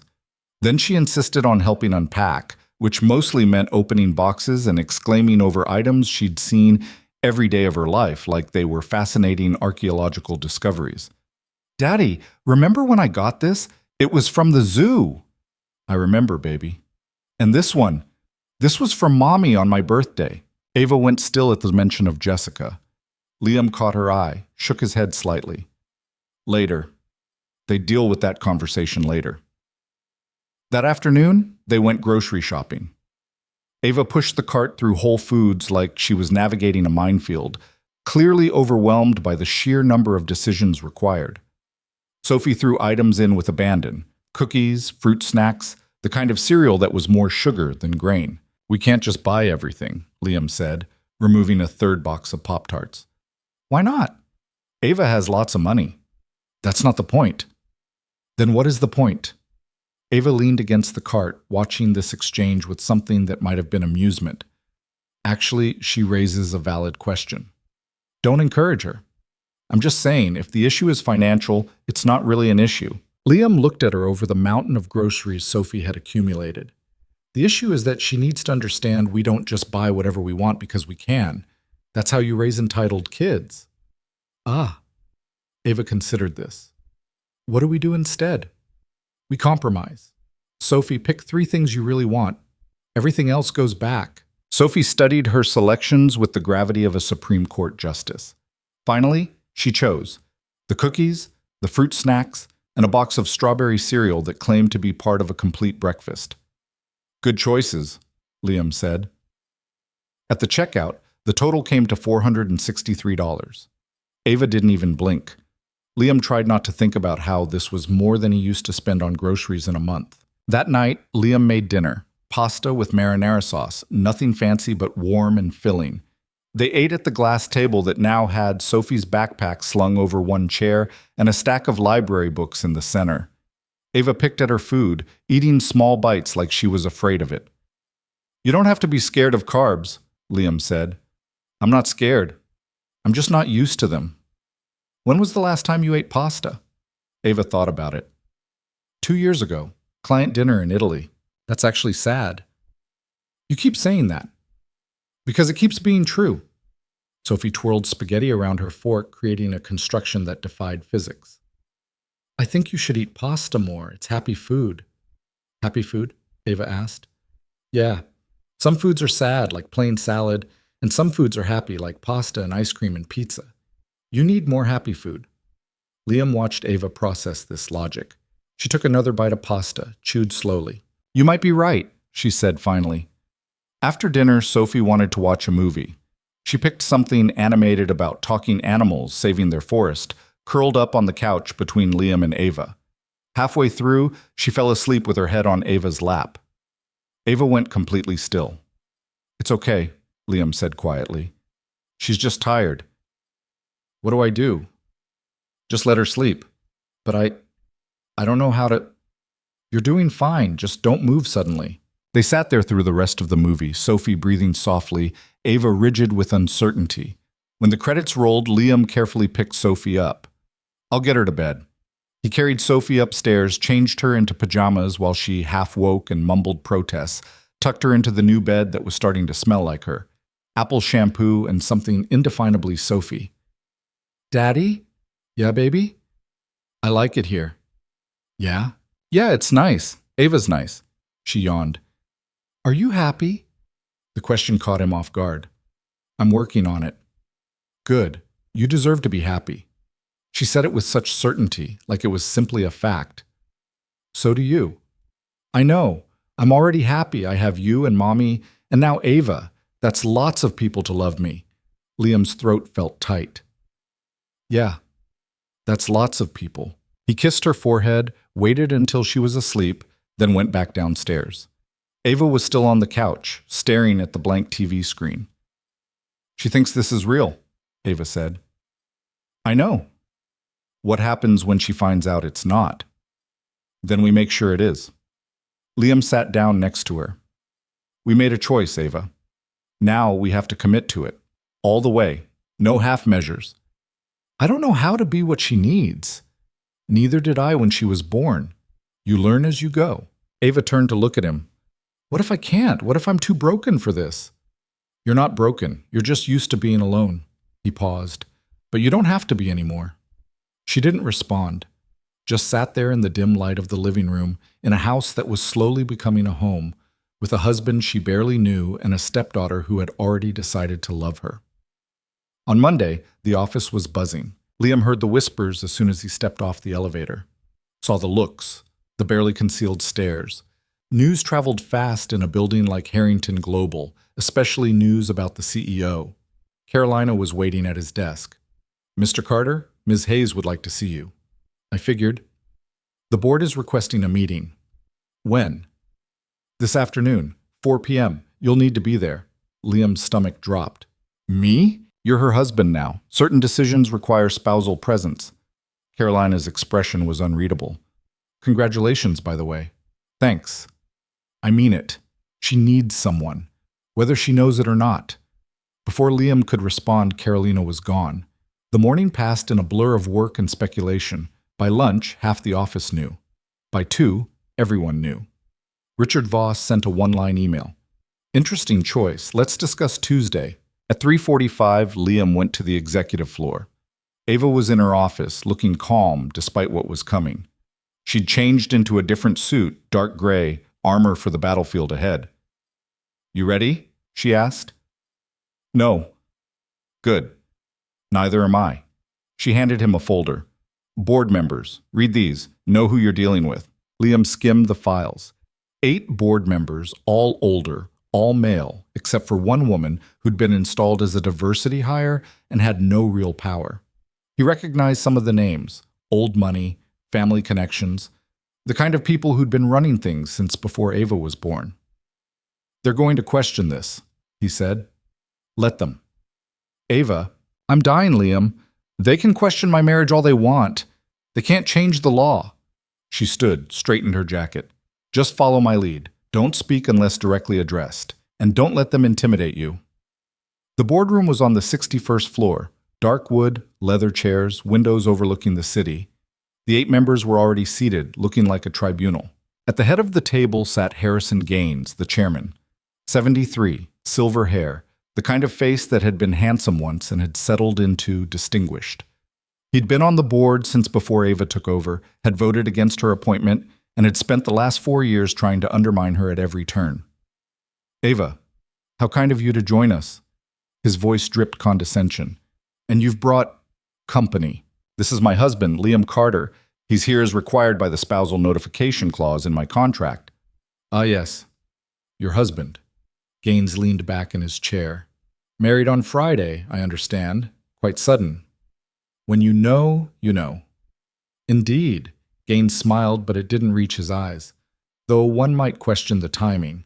You've been undergoing cancer treatment for 6 months, and suddenly you marry a junior employee. Some might call that opportunistic. Some might call it personal, Ava countered, and last I checked, my personal life is not board business. It is when it affects the company. Your marriage grants your husband certain rights: spousal inheritance, decision-making authority should you become incapacitated, control of your shares. Gaines steepled his fingers. "We have a responsibility to ensure the company's interests are protected." "The company's interests are fine. Are they? Because it seems to us that you've created a rather convenient situation. If something were to happen to you, and given your condition, that's not unrealistic, control would pass to someone with no board experience, no business background, no qualifications whatsoever." Liam felt anger rising in his chest. Ava put a hand on his arm, a subtle warning. "Mr. Carter is more than qualified," she said. "He's been managing our most difficult account with exceptional results. He's strategic, thorough, and capable of making hard decisions. Managing an account is not the same as running a company. Neither is sitting on a board questioning every decision I make." Ava's voice went cold. "I've increased company value by 40% in 4 years. Revenue is up. Client satisfaction is up. Employee retention is up. Everything you said would fail has succeeded. So forgive me if I don't particularly care about your opinion of my personal choices." The room went silent. Gaines's smile disappeared. "You're out of line." "No, Harrison, I'm out of patience." She stood. "My marriage is legal. My decisions are sound. And unless you can prove actual malfeasance, which you can't, this meeting is over. We're not finished. Yes, we are. Ava gestured to Liam. Come on. They left, walked past Carolina's desk, into the elevator, down to the ground floor. Ava didn't speak until they were outside in the cold February air. Then she started laughing. Not a polite laugh. A real one, bordering on hysterical, the kind that came from relief and fear and the absolute absurdity of the situation. Did you see his face? She gasped. I thought he was going to have a stroke. He might still. She leaned against the building, trying to catch her breath. I've wanted to do that for 4 years. Tell off the board?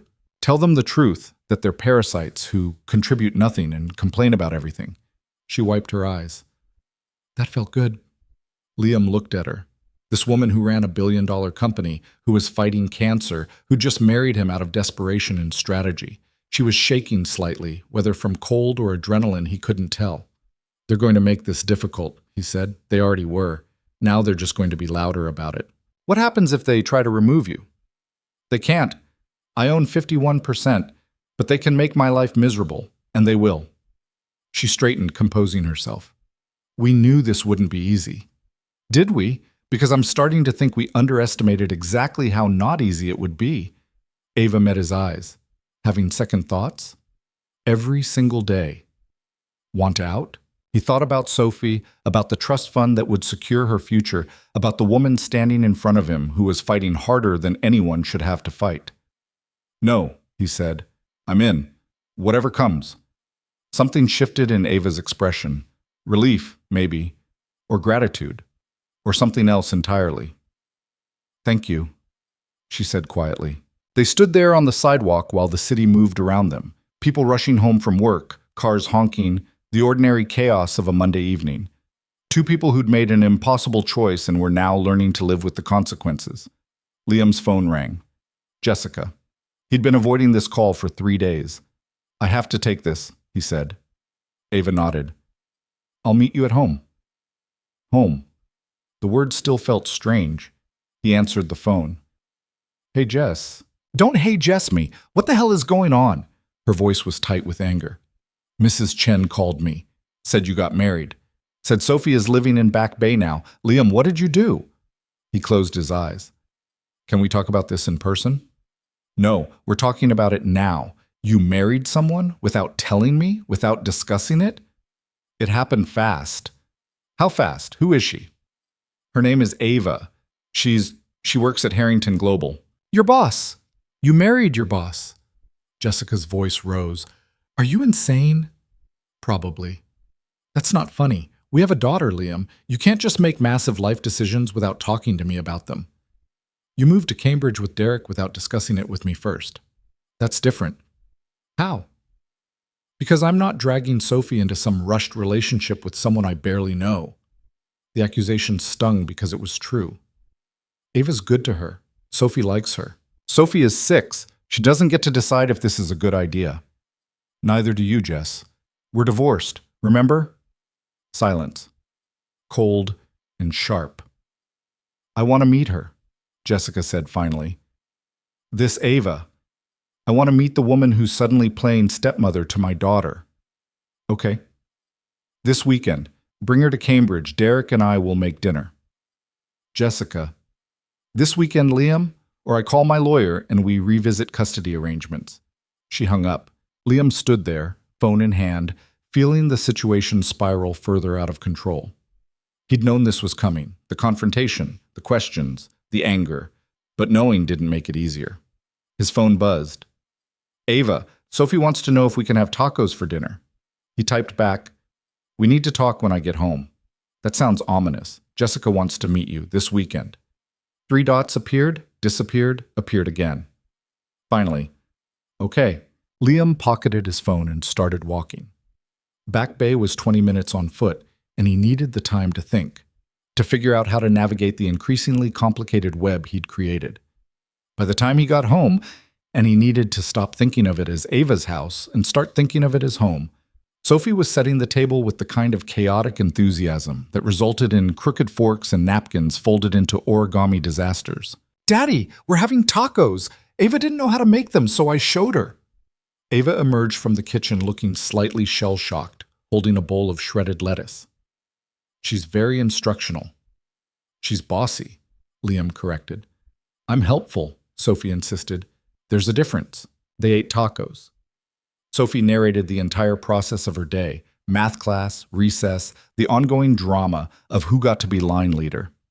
Liam tried to focus, tried to be present, but his mind kept circling back to the phone call, the weekend ahead, all the ways this could fall apart. After Sophie went to bed, Liam found Ava in her office on the second floor. She was reviewing something on her tablet, making notes in the margins with a stylus. We should talk about this weekend, he said. She didn't look up. I figured. Jessica's angry. She has a right to be. I know. And she's going to interrogate you about us, about Sophie, about everything. I can handle interrogation. Ava set down the stylus. I'm more concerned about Sophie. What about her? She's going to see you and Jessica together, see you interacting as her parents. It's going to be confusing for her. She's seen us together before, not since you married me. Ava turned to face him. I don't want to come between her and her mother. You're not. Aren't I? I'm living in her father's house, sleeping in her father's bed. I'm playing a role I have no right to. Ava, I'm serious, Liam. If this hurts her, if any of this damages her relationship with Jessica, I can't. She stopped, her voice catching. I won't be responsible for breaking a child's family. Liam crossed the room, knelt down in front of her chair. Listen to me. Sophie's family was already broken. Jessica and I did that long before you came into the picture. What you're doing is giving Sophie stability, security, a future she wouldn't have otherwise. At what cost? That's what we're going to find out. Ava looked at him, her gray eyes shadowed with doubt and fear, and something that might have been hope. What if I fail? She asked quietly. Then we all fail together, he said, but we're not going to. He wasn't sure if he believed it, but saying it out loud made it feel a little more possible. Saturday morning arrived with the kind of cold that made Boston feel punitive. Liam stood in front of the bathroom mirror, trying to knot his tie for the third time, while his hands refused to cooperate. Behind him, reflected in the glass, he could see Ava sitting on the edge of the bed, staring at her phone like it might explode. What time did Jessica say? She asked. 2:00. And it takes how long to get to Cambridge? 40 minutes. Maybe an hour with traffic. Ava set down her phone. So we have 3 hours to prepare for an interrogation. It's not an interrogation. Liam, your ex-wife wants to meet the woman who married you a week after your divorce was finalized. That's the definition of an interrogation. She wasn't wrong. Liam gave up on the tie, yanked it off, started over. His reflection looked tired. He'd been sleeping in the same bed as Ava for 6 nights now, and every night he lay awake for hours, hyper-aware of her presence, the sound of her breathing, the careful distance she maintained between them. What should I wear? Ava asked. Something casual. We're not going to a board meeting. I don't do casual. Ava, you own jeans. I've seen them. I own one pair of jeans. They're from 2019 and I bought them for a company retreat I didn't end up attending. She walked to her closet, which was the size of Sophie's entire bedroom, and stared at rows of suits in varying shades of gray and black. This is all I have. Liam abandoned the tie, went to stand beside her. The closet was meticulously organized, suits arranged by color, shirts by sleeve length, shoes lined up like soldiers. Nothing out of place, nothing personal. You need normal clothes, he said. I have normal clothes. Work clothes aren't normal clothes. They're all I've needed for 10 years. Liam looked at her, this woman who ran a billion-dollar company in her sleep but didn't own a single sweater. Okay, change of plans. We're going shopping. We don't have time. We're making time. Sophie needs to see you as a person, not a CEO. Jessica needs to see you as a person. And frankly, I think you need to remember you're a person. He pulled out his phone. Sophie, get dressed. We're going to the mall. Distant thunder of footsteps. Then Sophie appeared in the doorway wearing pajama pants and a tiara. The mall? Can we go to the toy store? Maybe. First, we're helping Ava find some regular clothes. Sophie examined Ava's closet with a 6-year-old's brutal honesty. You really don't have anything fun, do you? I have professional attire. That's not fun. That's boring. Sophie grabbed Ava's hand. Come on, I'm good at shopping. Mommy says I have expensive taste. They drove to a shopping center in Newton, the kind of place with chain stores and artificial lighting and crowds of weekend shoppers. Ava looked uncomfortable the moment they walked through the doors, like she'd been dropped onto an alien planet. Sophie took charge immediately, dragging Ava toward a department store. Okay, we need to find you sweaters and jeans and maybe some dresses that aren't for work. I don't wear dresses outside of work. Why not? I don't have anywhere to wear them. You could wear them to dinner, or to the park, or to Sophie's school things. Liam picked up a navy sweater, held it up to Ava. This would work. It has a pattern. It's cable knit. That's not a pattern, it's a texture. It's unnecessary complexity. Sophie giggled. You're really bad at this. Over the next hour, Sophie and Liam assembled an arsenal of normal clothes, sweaters in soft colors, jeans that actually fit, a few casual dresses, shirts that didn't require dry cleaning. Ava submitted to this process with the resigned patience of someone enduring a medical procedure. In the dressing room, Liam waited outside while Sophie provided running commentary. The blue one looks pretty. Try the green one now. No, not that green. The other green. When Ava finally emerged wearing dark jeans and a cream-colored sweater, she looked different, younger, less armored. She stood there awkwardly, clearly uncomfortable with the attention. You look nice, Liam said. I look like I'm trying too hard. You look normal, that's the point. Sophie circled her, inspecting. I like it. You look soft. Soft? Like you're not going to fire someone. Sophie said this cheerfully, like it was a compliment. Ava caught Liam's eye in the mirror, something vulnerable in her expression. Okay, I'll get them. They bought 6 sweaters, 3 pairs of jeans, 2 dresses, and a winter coat that wasn't black. The total came to just under $2,000, which Ava paid for without blinking. Liam tried not to think about how this casual shopping trip cost more than he used to spend on clothes in a year. At the toy store, Sophie found a stuffed dog she claimed was essential to her existence. Ava bought it without argument, then surprised Liam by buying Sophie a science kit about growing crystals. She said she wanted to be a veterinarian, Ava explained. Scientists start young. In the car on the way home, Sophie fell asleep clutching her new dog. Liam glanced at Ava, who was staring out the window at the passing landscape. Thank you, he said quietly. For what? For trying. I know this isn't easy for you. None of this is easy for either of us. She turned to look at him. But I made a commitment. I'm going to honor it. Even when it means buying cable-knit sweaters? The corner of her mouth lifted, almost a smile. Especially then. They got home at noon, which gave them 2 hours before they needed to leave for Cambridge. Ava changed into one of her new outfits, jeans and a forest green sweater that made her eyes look less gray and more blue. She stood in front of the mirror, frowning. I look like I'm playing dress-up. You look like a person who has a life outside of work. Liam adjusted her collar slightly. That's not a bad thing. It feels dishonest. More dishonest than a marriage based on legal strategy? She didn't answer that. The drive to Cambridge was tense. Sophie chattered from the back seat about her new dog, who she'd named Professor Barkley because he looked smart. Ava gripped the armrest like she was preparing for impact. Liam focused on the road and tried not to think about all the ways this could go wrong. Jessica's apartment was in a renovated building near Harvard Square, the kind of place with exposed brick and too much chrome. Derek answered the door, mid-30s, beard, wearing a sweater that probably came from the same store they'd just visited.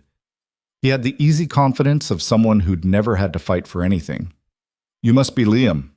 He extended a hand. Derek Morrison. Nice to meet you. And this is Ava, I presume? Derek's eyes swept over her, assessing.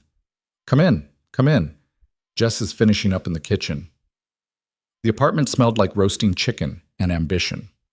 Sophie ran immediately to Jessica, who appeared from the kitchen wearing an apron and a strained smile. Baby, I missed you. Jessica scooped Sophie up, hugged her tight, then set her down and looked at Liam. Her expression shifted, anger beneath politeness. Liam. Hey, Jess. And you must be Ava. Jessica's voice could have cut glass. It's so nice to finally meet the woman my daughter has been talking about non-stop. Ava extended her hand. Thank you for having us. Jessica shook it, her grip just slightly too firm. Of course, we're all family now, right? The tension was thick enough to choke on. Derek, bless him, tried to lighten the mood. Can I get anyone a drink? Wine? Beer? I've got a nice cab sauv that's supposed to be excellent. Water's fine, Liam said. Wine, Ava said at the same time. Derek laughed. Wine it is. Liam, you sure?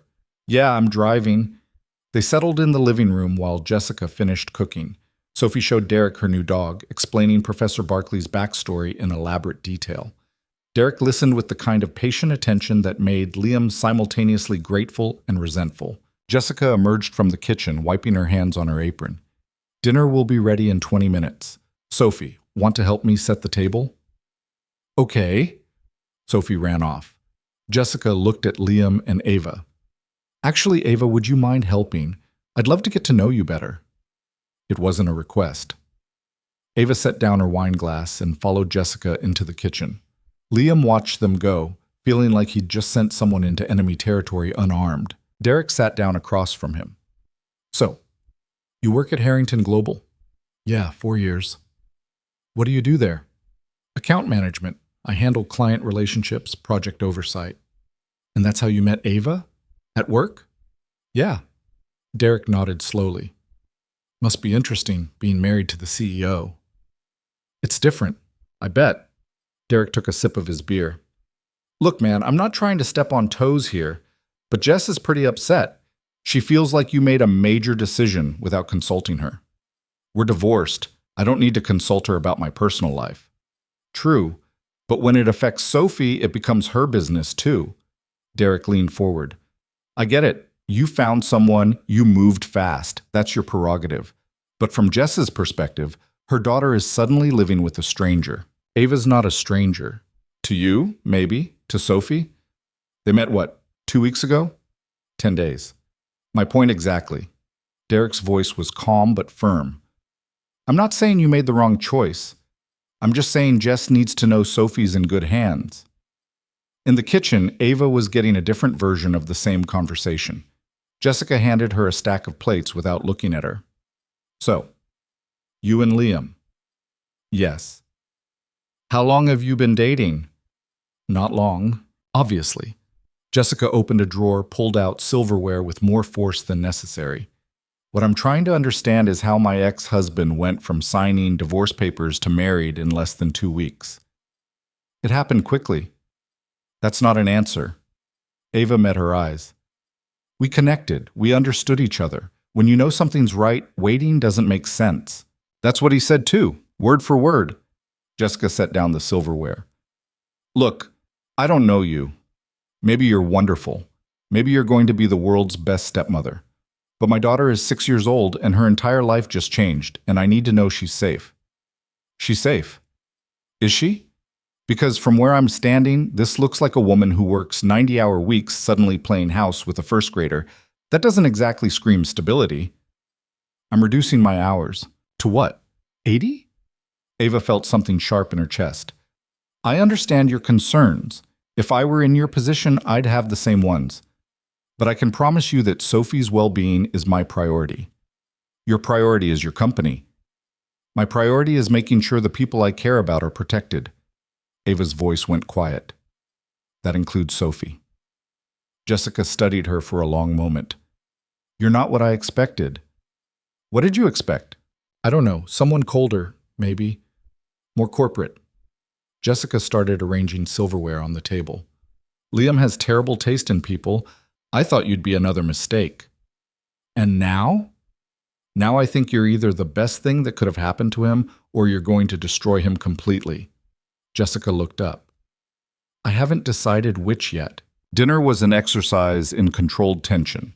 They sat around Derek's dining table, reclaimed wood, probably expensive, and made conversation that felt like a performance. Sophie was the only one who seemed relaxed, eating chicken and telling a long story about her friend Emma's lost tooth. Jessica asked polite questions. Where did Ava grow up? What did her parents do? Did she have siblings? Ava answered carefully. Connecticut. Her father was a financial analyst, her mother a lawyer. No siblings. She left out the parts about parents who were more interested in their careers than their daughter, about growing up in a house that was more museum than home, about learning early that success was the only thing that mattered.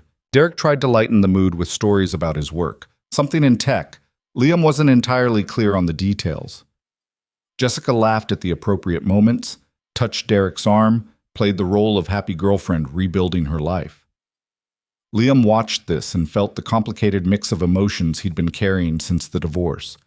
Relief that she'd moved on, resentment that she'd moved on so easily, guilt that he felt resentment at all. After dinner, Sophie wanted to show Derek her new science kit. They disappeared into the living room, leaving the three adults at the table. Jessica poured herself another glass of wine. "So, Ava, can I ask you something?" "Of course." "What do you want from this? From Liam, from Sophie, from this whole situation?" Liam opened his mouth to object, but Ava spoke first. "I want to build something that lasts. I want Sophie to feel secure. I want Liam to have the support he needs." She paused. "And I want to not be alone anymore." The honesty of it seemed to surprise Jessica. She set down her wine glass. "You're lonely." "Yes." "Even with all that success, all that power?" "Especially with it." Jessica was quiet for a moment. "I was lonely too. At the end. With Liam." She glanced at him. "No offense." "None taken. You were always working. I was always alone with Sophie. We were married, but we were living separate lives." Jessica turned back to Ava. "Is that what this is going to be? Two people living separate lives under the same roof?" "No," Ava said. "I'm done living separate from the people I care about." "You barely know him." "I know enough. I know he's dedicated to Sophie. I know he works harder than anyone else at the company. I know he doesn't give up even when things are impossible." Ava looked at Liam.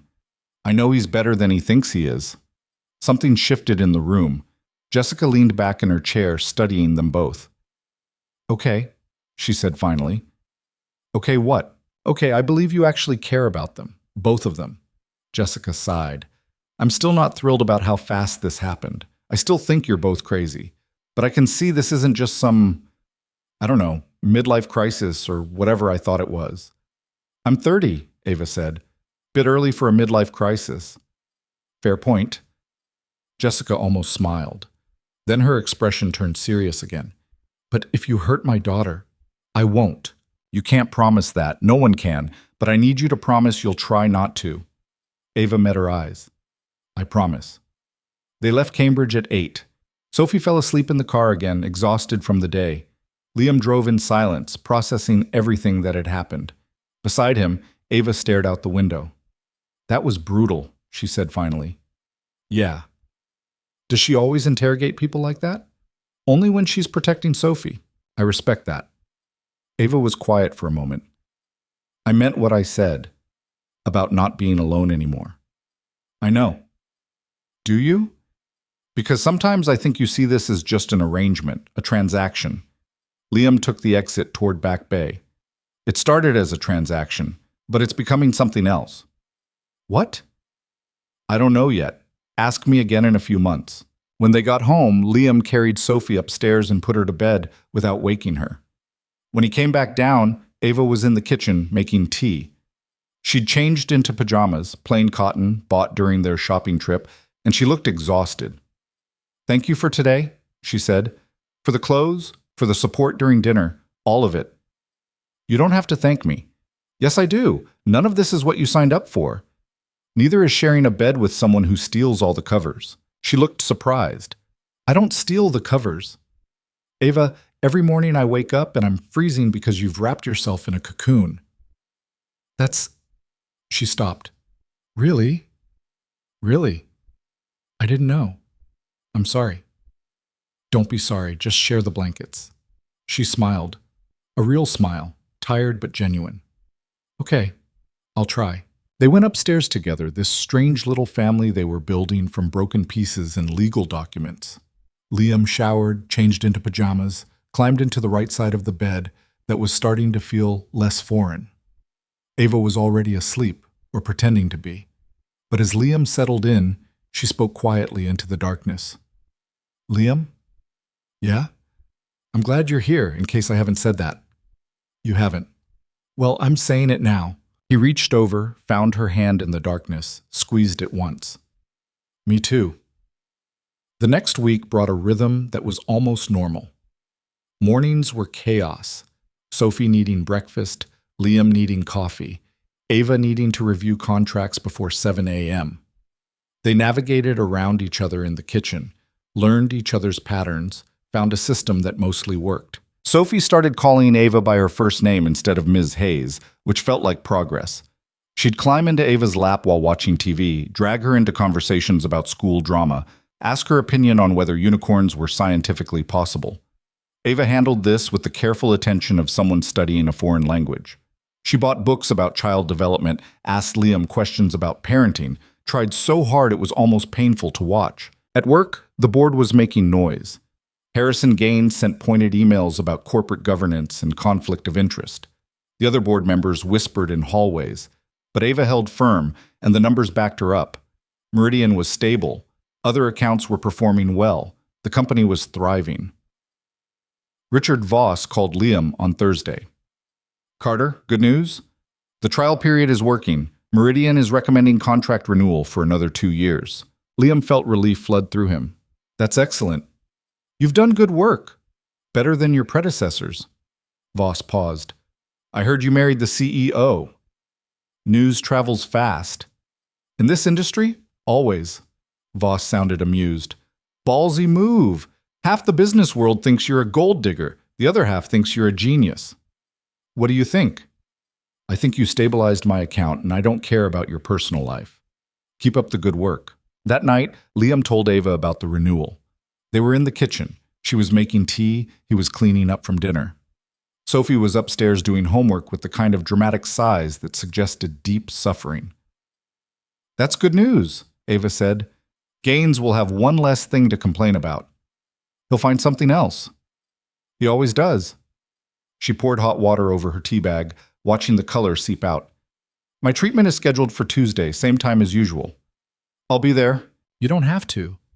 Now that I could hire a driver." "Ava." "What?" "I'm not hiring you a driver. I'm taking you myself." She looked at him over her teacup. "Why?" "Because that's what people do. They show up for each other. Even in a marriage that started as a legal arrangement. Especially then." Something in her expression softened. "You're better than I deserve." "Stop saying things like that." "Why? It's true." "No, it's not. You think because you're successful and driven and don't know how to cook pasta that you don't deserve basic human kindness?" Liam set down the dish he was washing. "That's the saddest thing I've ever heard. I'm just being realistic. You're being self-destructive. There's a difference."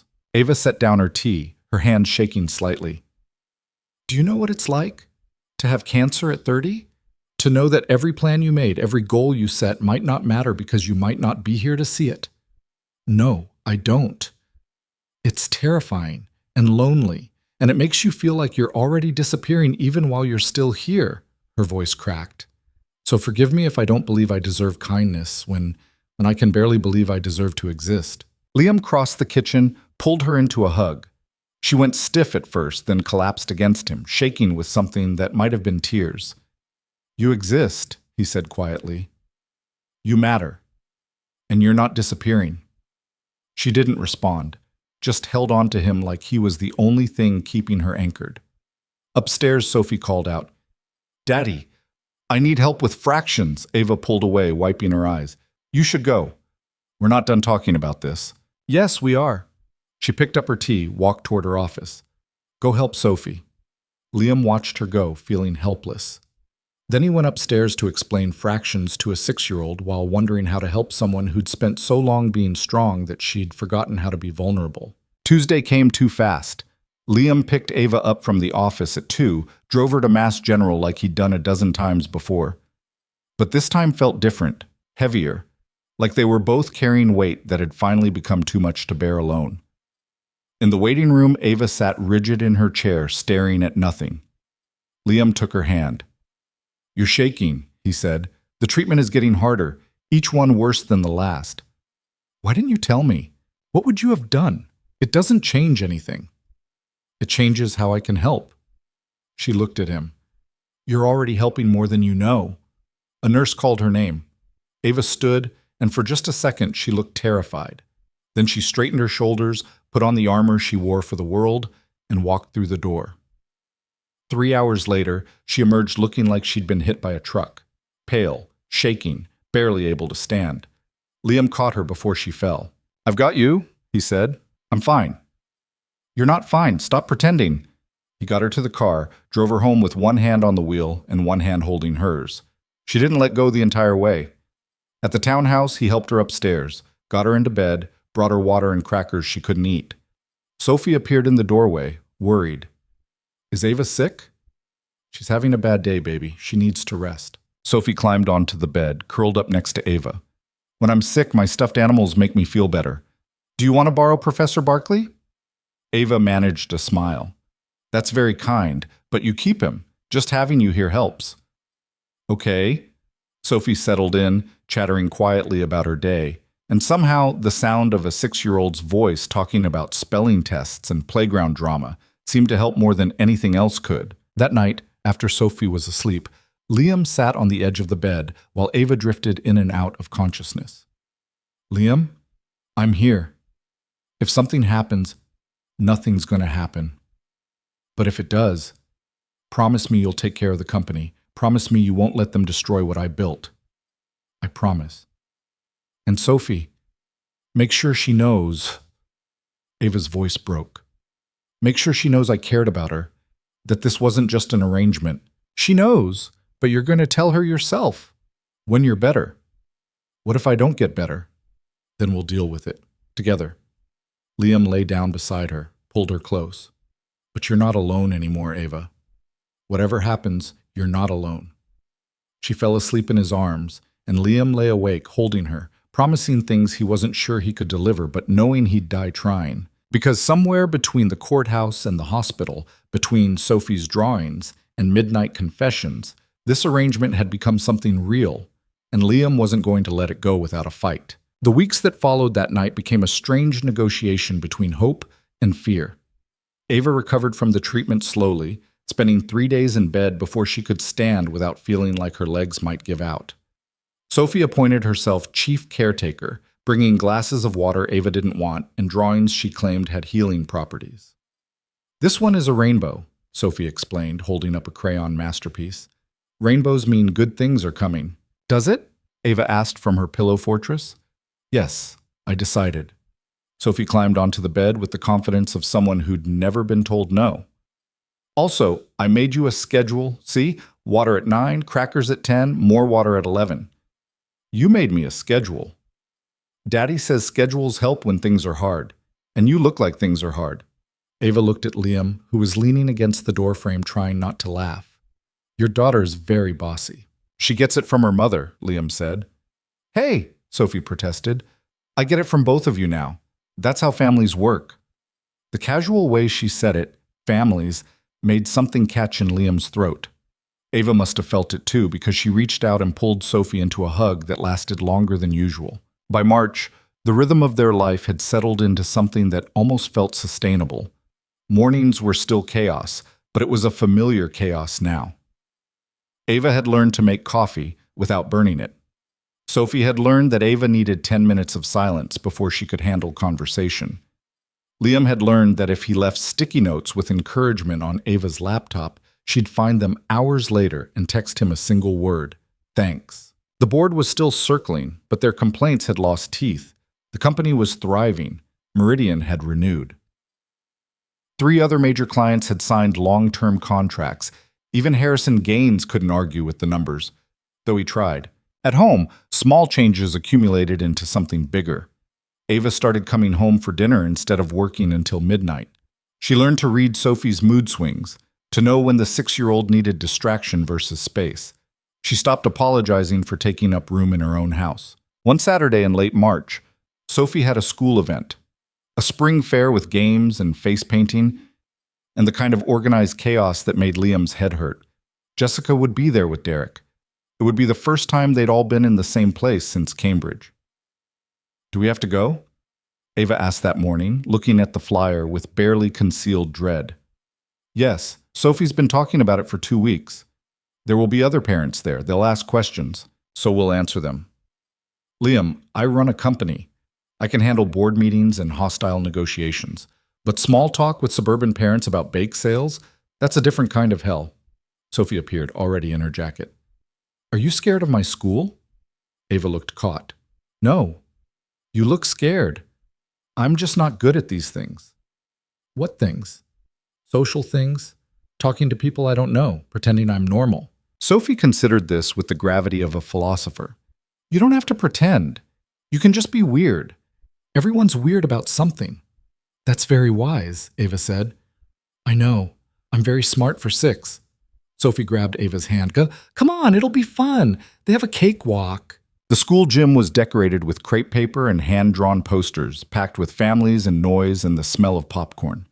Liam spotted Jessica immediately. She was manning the ring toss booth with Derek, both of them wearing matching volunteer badges. Sophie ran ahead, launched herself at her mother. Mommy, we're here! Jessica scooped her up, then saw Liam and Ava approaching. Her expression was carefully neutral.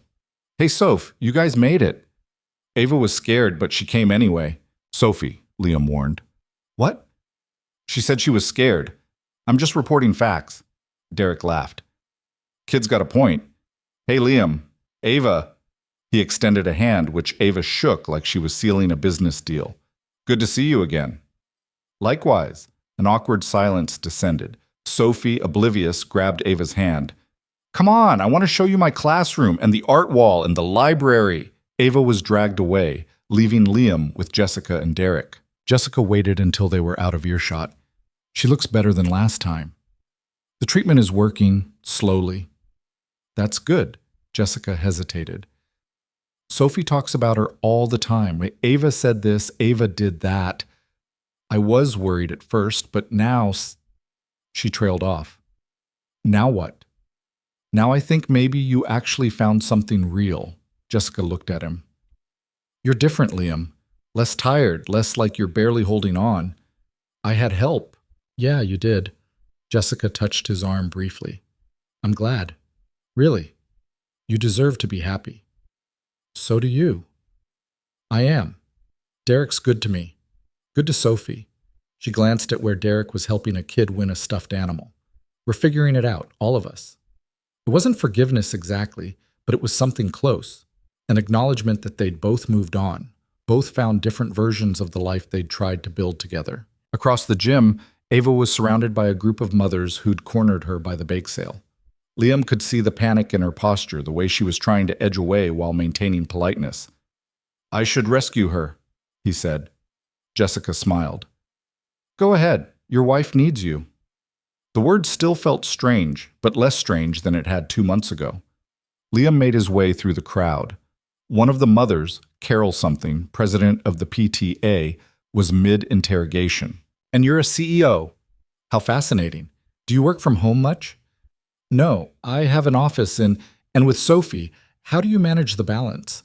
I struggle with just my 2. I can't imagine adding a demanding career. Ava looked like she was being slowly suffocated. Liam stepped in, put a hand on her lower back. Sorry to interrupt, ladies. Ava, Sophie was looking for you. She was. Ava seized the escape route. I should go find her. Excuse me. They extracted themselves, ducking behind the face-painting booth. Ava leaned against the wall, breathing like she'd run a marathon. That was worse than the board meeting. I know, but you survived. Barely.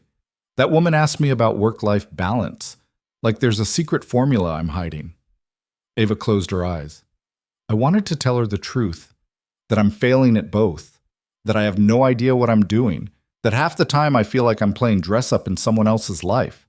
You're not failing. How would you know? Because Sophie asked for you, because you showed up even though you were scared, because you're trying. Liam touched her cheek, made her look at him. That's not failing, Ava. That's succeeding at the hard stuff.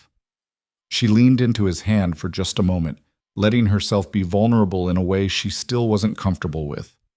Then Sophie's voice cut through the noise. There you are. Come on, the cakewalk is starting. They spent the next hour doing things Liam suspected Ava had never done. Playing carnival games, eating cotton candy that was mostly air and sugar. Watching Sophie win a goldfish she immediately named Dr. Bubbles.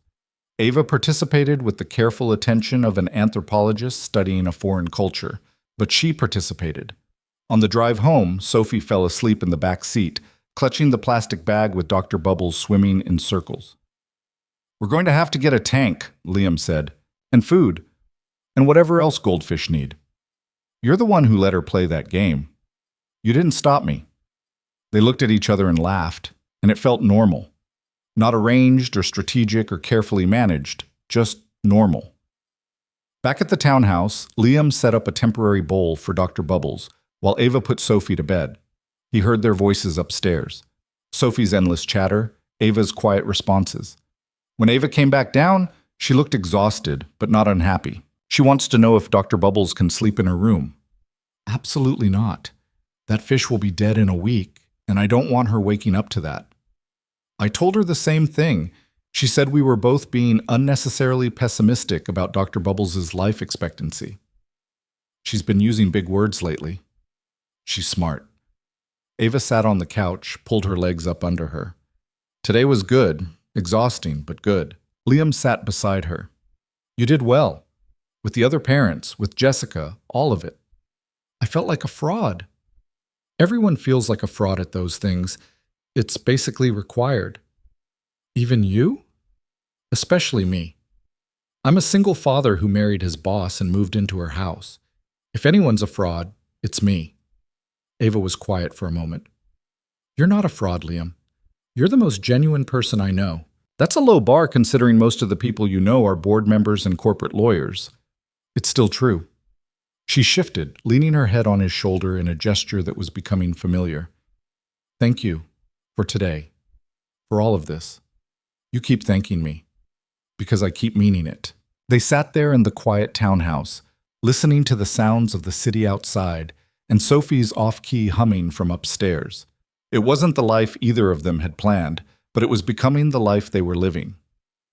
April brought warmer weather and news that changed everything. Ava came home from an oncology appointment on a Tuesday, walked into the kitchen where Liam was helping Sophie with homework, and said 5 words that made the world stop. The tumors are shrinking, significantly. Liam stood so fast his chair tipped backward. What? The scan showed measurable reduction. The treatment is working better than expected. Her voice was carefully controlled, but her hands were shaking. Dr. Morrison said if this continues, we're looking at remission, actual remission. Sophie looked between them, sensing something big. Is that good? Yeah, baby, that's really good. So Ava's getting better? Yes, Ava said, her voice breaking slightly. I'm getting better. Sophie launched herself at Ava with the force of a small missile, wrapping her arms around her waist. I knew Dr. Bubbles was good luck. I told you. Liam pulled them both into a hug, this strange little family they'd built from desperation and paperwork, and something that had become real when neither of them were paying attention. That night, after Sophie was asleep, Liam found Ava in her office, staring at her laptop without really seeing it. You okay? I don't know. She looked up at him. I spent 6 months preparing to die, making arrangements, setting up protections, accepting that this was it, and now suddenly I might live. That's a good thing. Is it?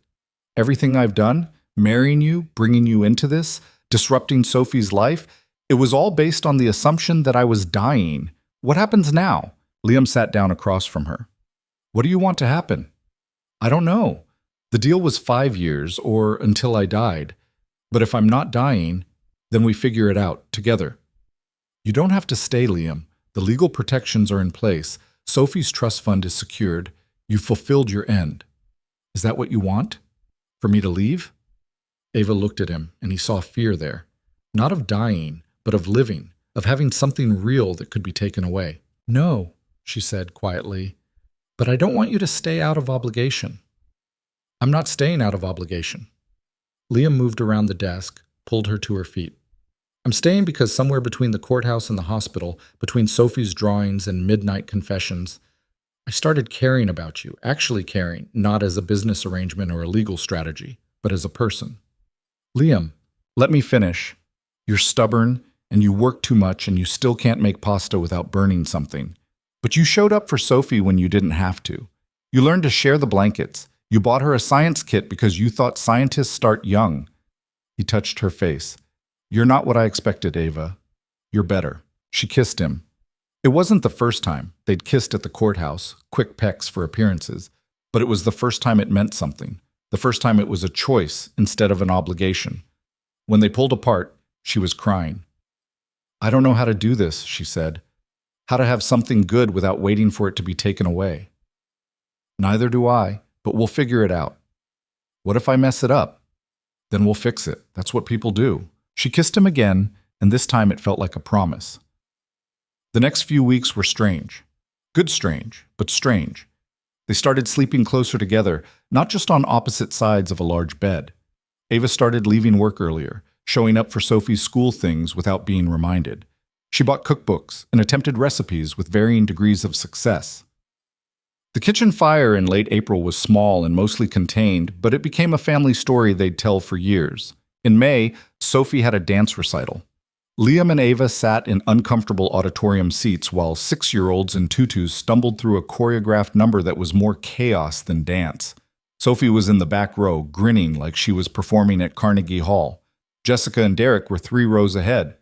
At intermission, Jessica turned around. "She's terrible, right?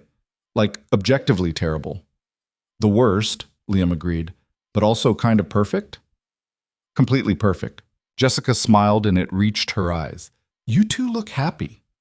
Ava, who'd been dreading this encounter, managed a real smile back. "We're working on it." "Good. Keep working."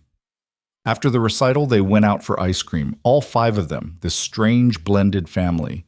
Sophie sat between Liam and Ava, talking a mile a minute about the recital, and how she'd only forgotten the steps twice, and how Emma had actually fallen down, which was funny but also sad. Derek and Jessica talked about their upcoming trip to Maine. Liam and Ava talked about work and life, and the goldfish that had somehow survived 6 weeks. It wasn't perfect or neat, but it was real. Walking back to the car, Sophie grabbed both Liam and Ava's hands, swinging between them. "This is nice," she announced.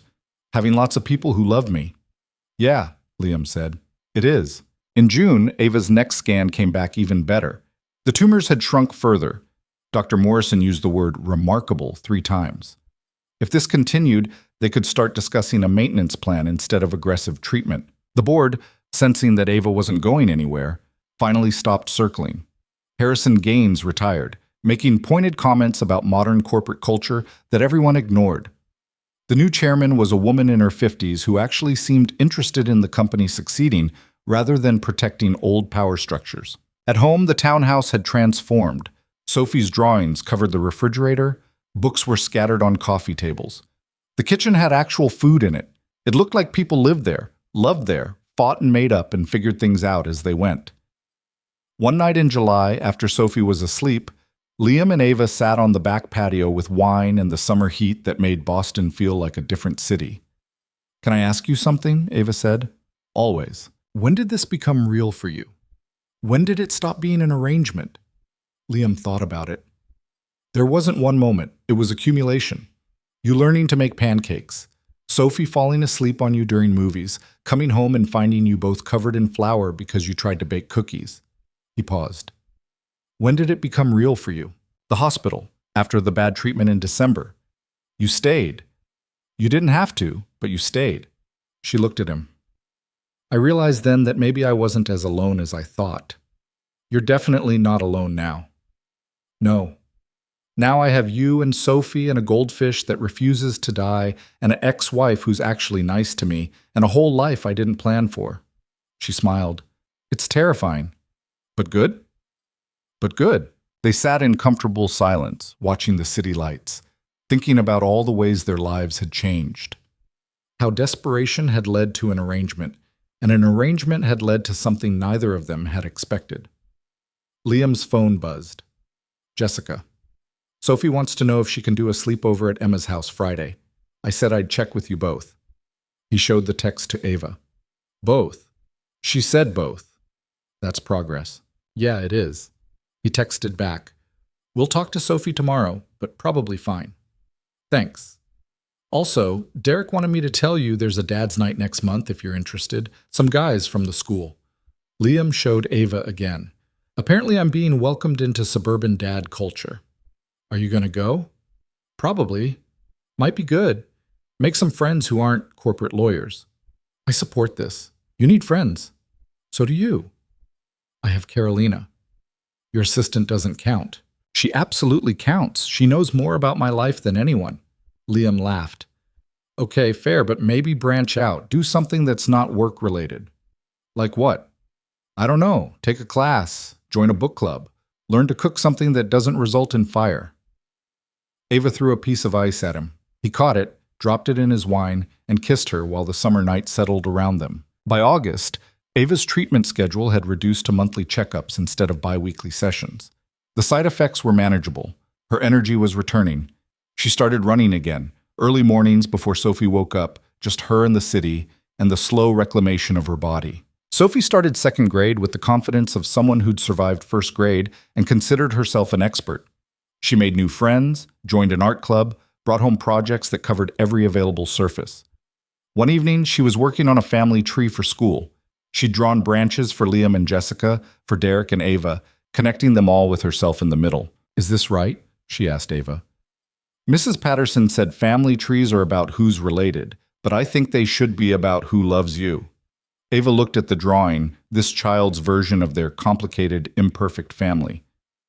I think your version is better. Me too. Sophie added more branches, more names. Can I add Dr. Bubbles? The fish gets a branch? He's part of the family. Then yes, Dr. Bubbles gets a branch. That night, Liam found the drawing on the kitchen table. Sophie had labeled everyone. Daddy, Mommy, Derek, Ava, Dr. Bubbles. And in her 6-year-old handwriting, across the top, my family, the good kind. He showed it to Ava. We made it on the tree. All of us. Even the immortal goldfish. Even him. They looked at this artifact of their strange journey, from divorce papers and desperate arrangements to something that looked remarkably like a family. It wasn't what either of them had planned. It wasn't perfect or conventional or anything like the stories they'd been told about how life was supposed to work. But it was theirs. In September, Ava got the news they'd been hoping for. Full remission. The cancer was undetectable. She'd need monitoring for years, maybe forever, but for now she was in remission.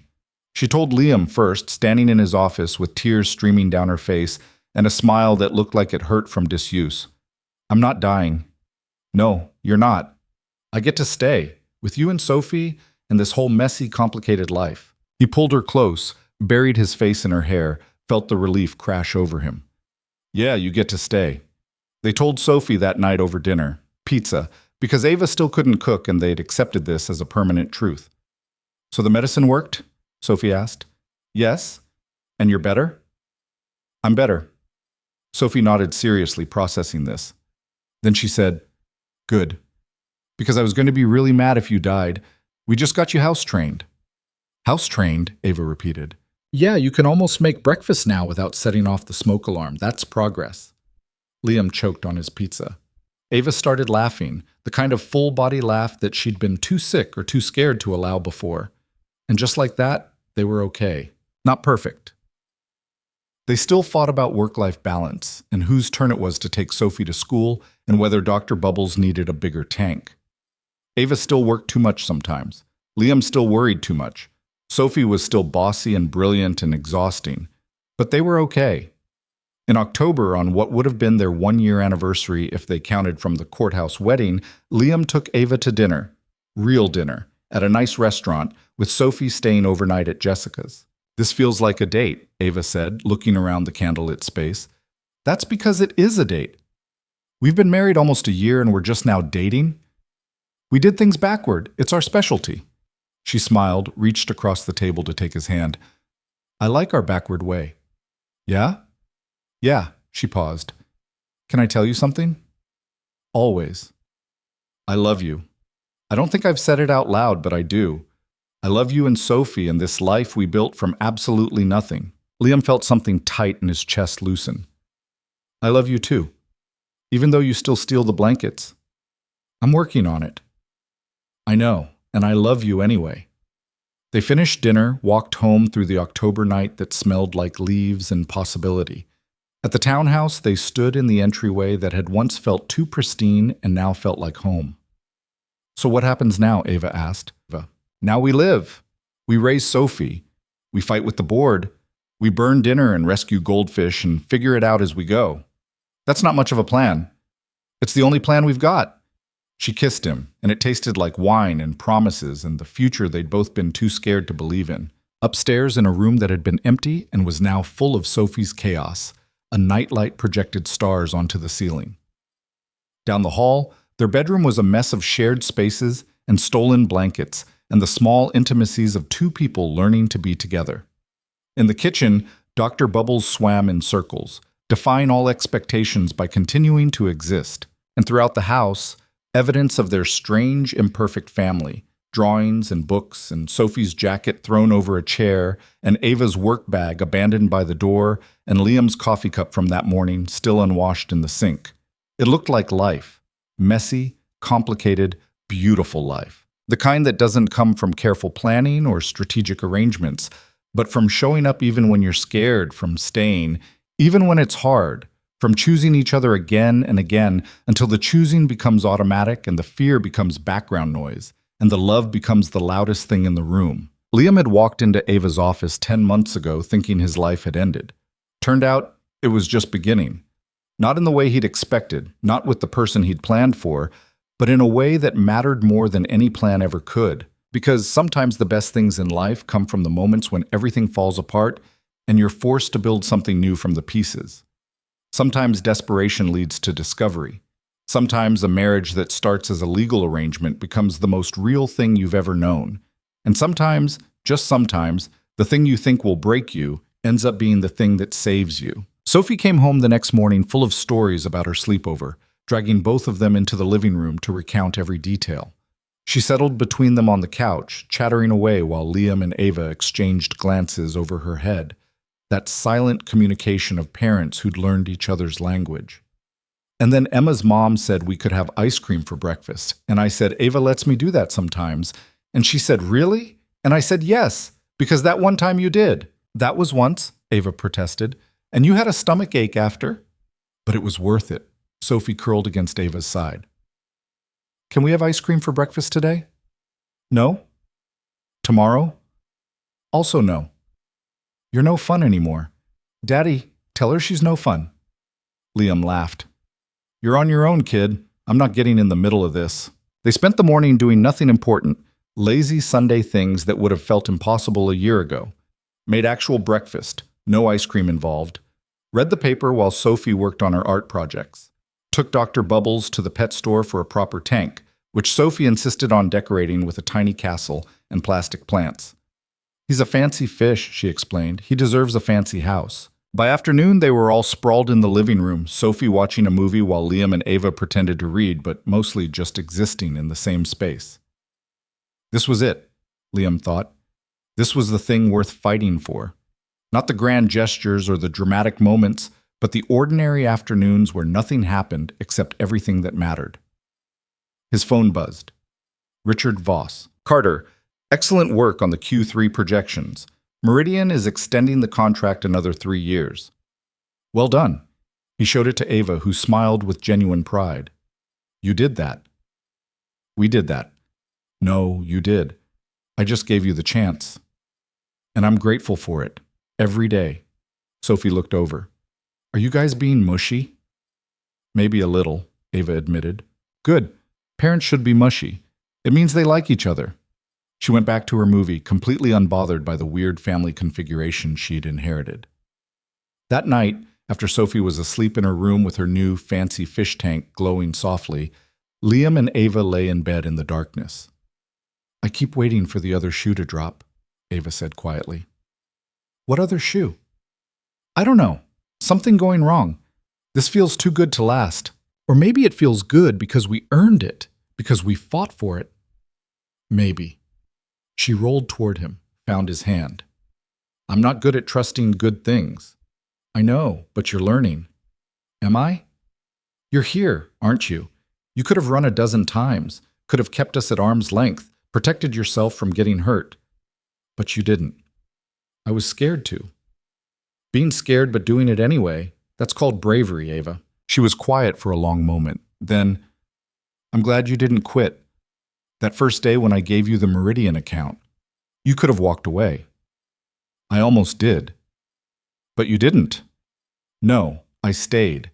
And it turned into the best decision I never knew I was making. They fell asleep like that, tangled together, the blankets miraculously shared, the future uncertain, but facing it together. The months rolled on. Winter came again, bringing snow and Sophie's 7th birthday and Ava's continued remission. They celebrated quietly, family only, which now meant Liam, Ava, Sophie, Jessica, and Derek all crammed into the townhouse, eating too much cake. "This is weird, right?" Jessica said to Liam when they were alone in the kitchen. "All of us together like this. Completely weird. But also kind of nice?" Also that. She looked through the doorway where Ava was helping Sophie open presents while Derek documented everything on his phone. "You really love her." It wasn't a question, but Liam answered anyway. "Yeah, I really do." "Good. You deserve that, after everything." Jessica picked up her wine glass. "We both do." They clinked glasses, the strange truce between people who'd promised each other forever and had to learn what forever really meant. Not staying together, but staying in each other's lives with grace. Spring came, bringing Ava's 1-year remission milestone. The oncologist was cautiously optimistic. The scans were clean. The blood work was normal. She was, against all odds, okay. That night, they lay in bed and Ava cried. The kind of crying that comes from relief and gratitude and the slow realization that you might actually get to keep living. "I get to watch her grow up," she said between sobs. "I get to see Sophie grow up. I didn't think I'd get that." "Now you do." "I don't know what to do with it. With all this time, I thought I wouldn't have." "We'll figure it out. We're good at that now." And they were. They'd gotten good at figuring things out, at adapting, at building something real from a foundation that had started as pure strategy. Summer arrived. Sophie finished 2nd grade with honors in art and a concerning number of notes home about excessive talking during quiet time. They spent weekends at the Cape, building sandcastles and teaching Sophie to swim and watching Ava slowly remember how to relax. One evening, sitting on the beach while Sophie searched for shells, Ava turned to Liam. "I want to make it real." "What?" "The marriage. I want to make it real. Not a legal arrangement, not a strategy, but actual marriage. Vows that mean something. Promises we choose instead of ones we made out of desperation." Liam looked at her, this woman who'd been a stranger a year and a half ago, who'd become his wife on paper before she'd become his partner in life. "Are you proposing to me?" "I'm proposing we do this right. Small ceremony, just us and Sophie and whoever else matters. Make promises we actually want to keep." "I already want to keep the ones we made." "I know, but I want to make them again, when I'm not dying, when we're not desperate, when it's a choice instead of a necessity." Liam pulled her close, kissed her with the ocean breeze and Sophie's laughter and the weight of everything they'd survived. "Okay, let's get married, again, for real this time." They planned it for September, on the anniversary of Ava's remission.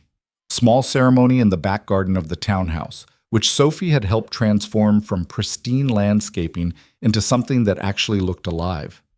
The guest list was tiny: Sophie, Jessica, Derek, Carolina, a handful of friends and colleagues who'd watched this strange story unfold.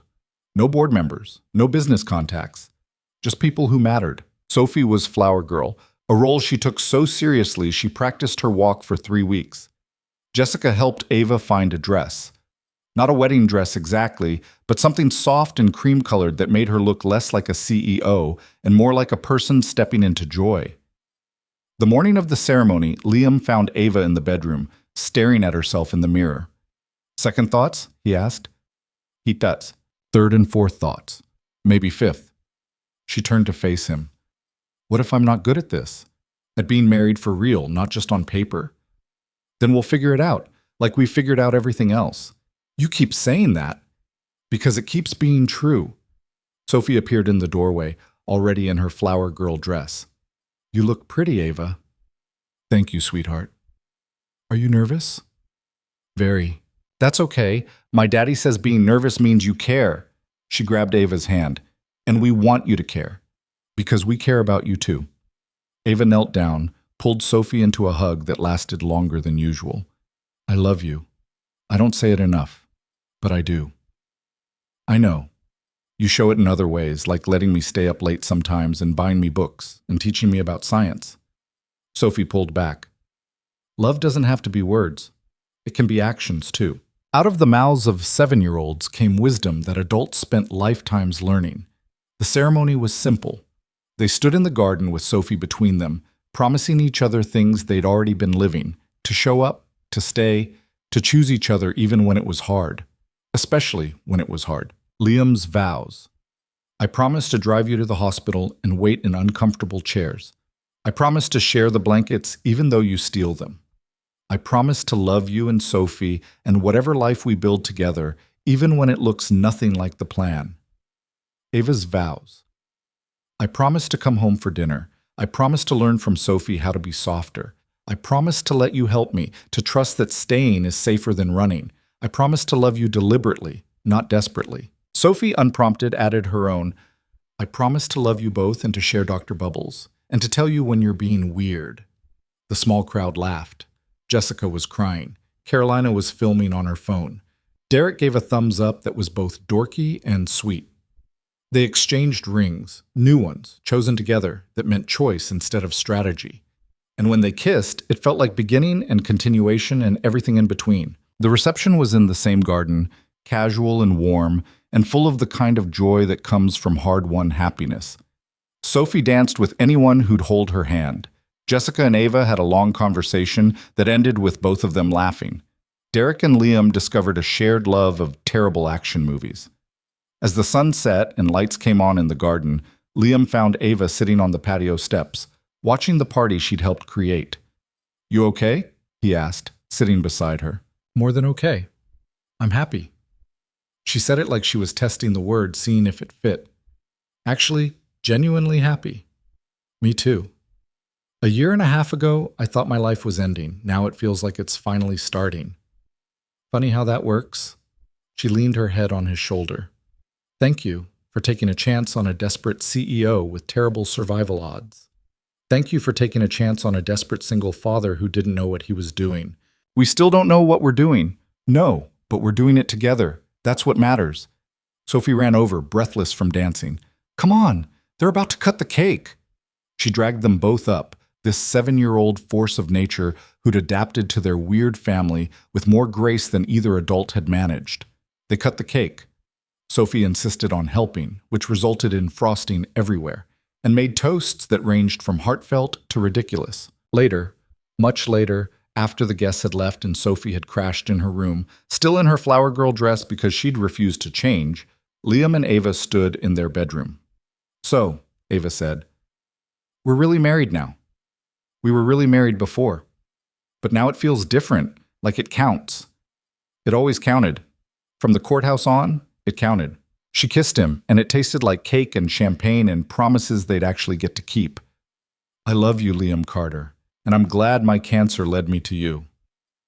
That's a weird thing to be glad about. I know, but it's true. The worst thing that ever happened to me led to the best thing. Life's funny that way.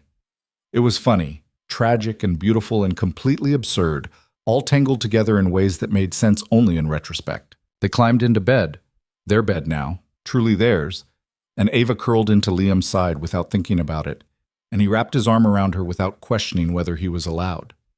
This was what they'd built. Not from grand romantic gestures or perfect circumstances, but from hospital waiting rooms and grocery store trips and learning to share space with another human. From showing up even when scared, from staying even when it would have been easier to run, from choosing each other over and over, until the choosing became automatic and the love became undeniable. In the room down the hall, Sophie slept with Professor Barkley on her nightstand and drawings covering every wall. In the backyard, the garden they'd transformed together held evidence of the day, scattered flower petals, empty champagne glasses, the remnants of celebration. And in the bedroom, two people who'd married for all the wrong reasons discovered they'd been building the right life all along. Not perfect, never perfect, but real in ways that mattered more than perfection ever could. Because sometimes the best love stories don't start with love at all. Sometimes they start with desperation and strategy and a marriage certificate signed in a courthouse with a 6-year-old witness. Sometimes they start at the worst possible moment, in the worst possible circumstances, and somehow, impossibly, they become the thing that saves everyone involved. Liam thought about this as he drifted towards sleep. Ava's breathing evening out beside him, Sophie's soft snoring echoing down the hall, Dr. Bubbles swimming his endless circles in his fancy castle. He'd walked into Ava's office 18 months ago believing his life was over.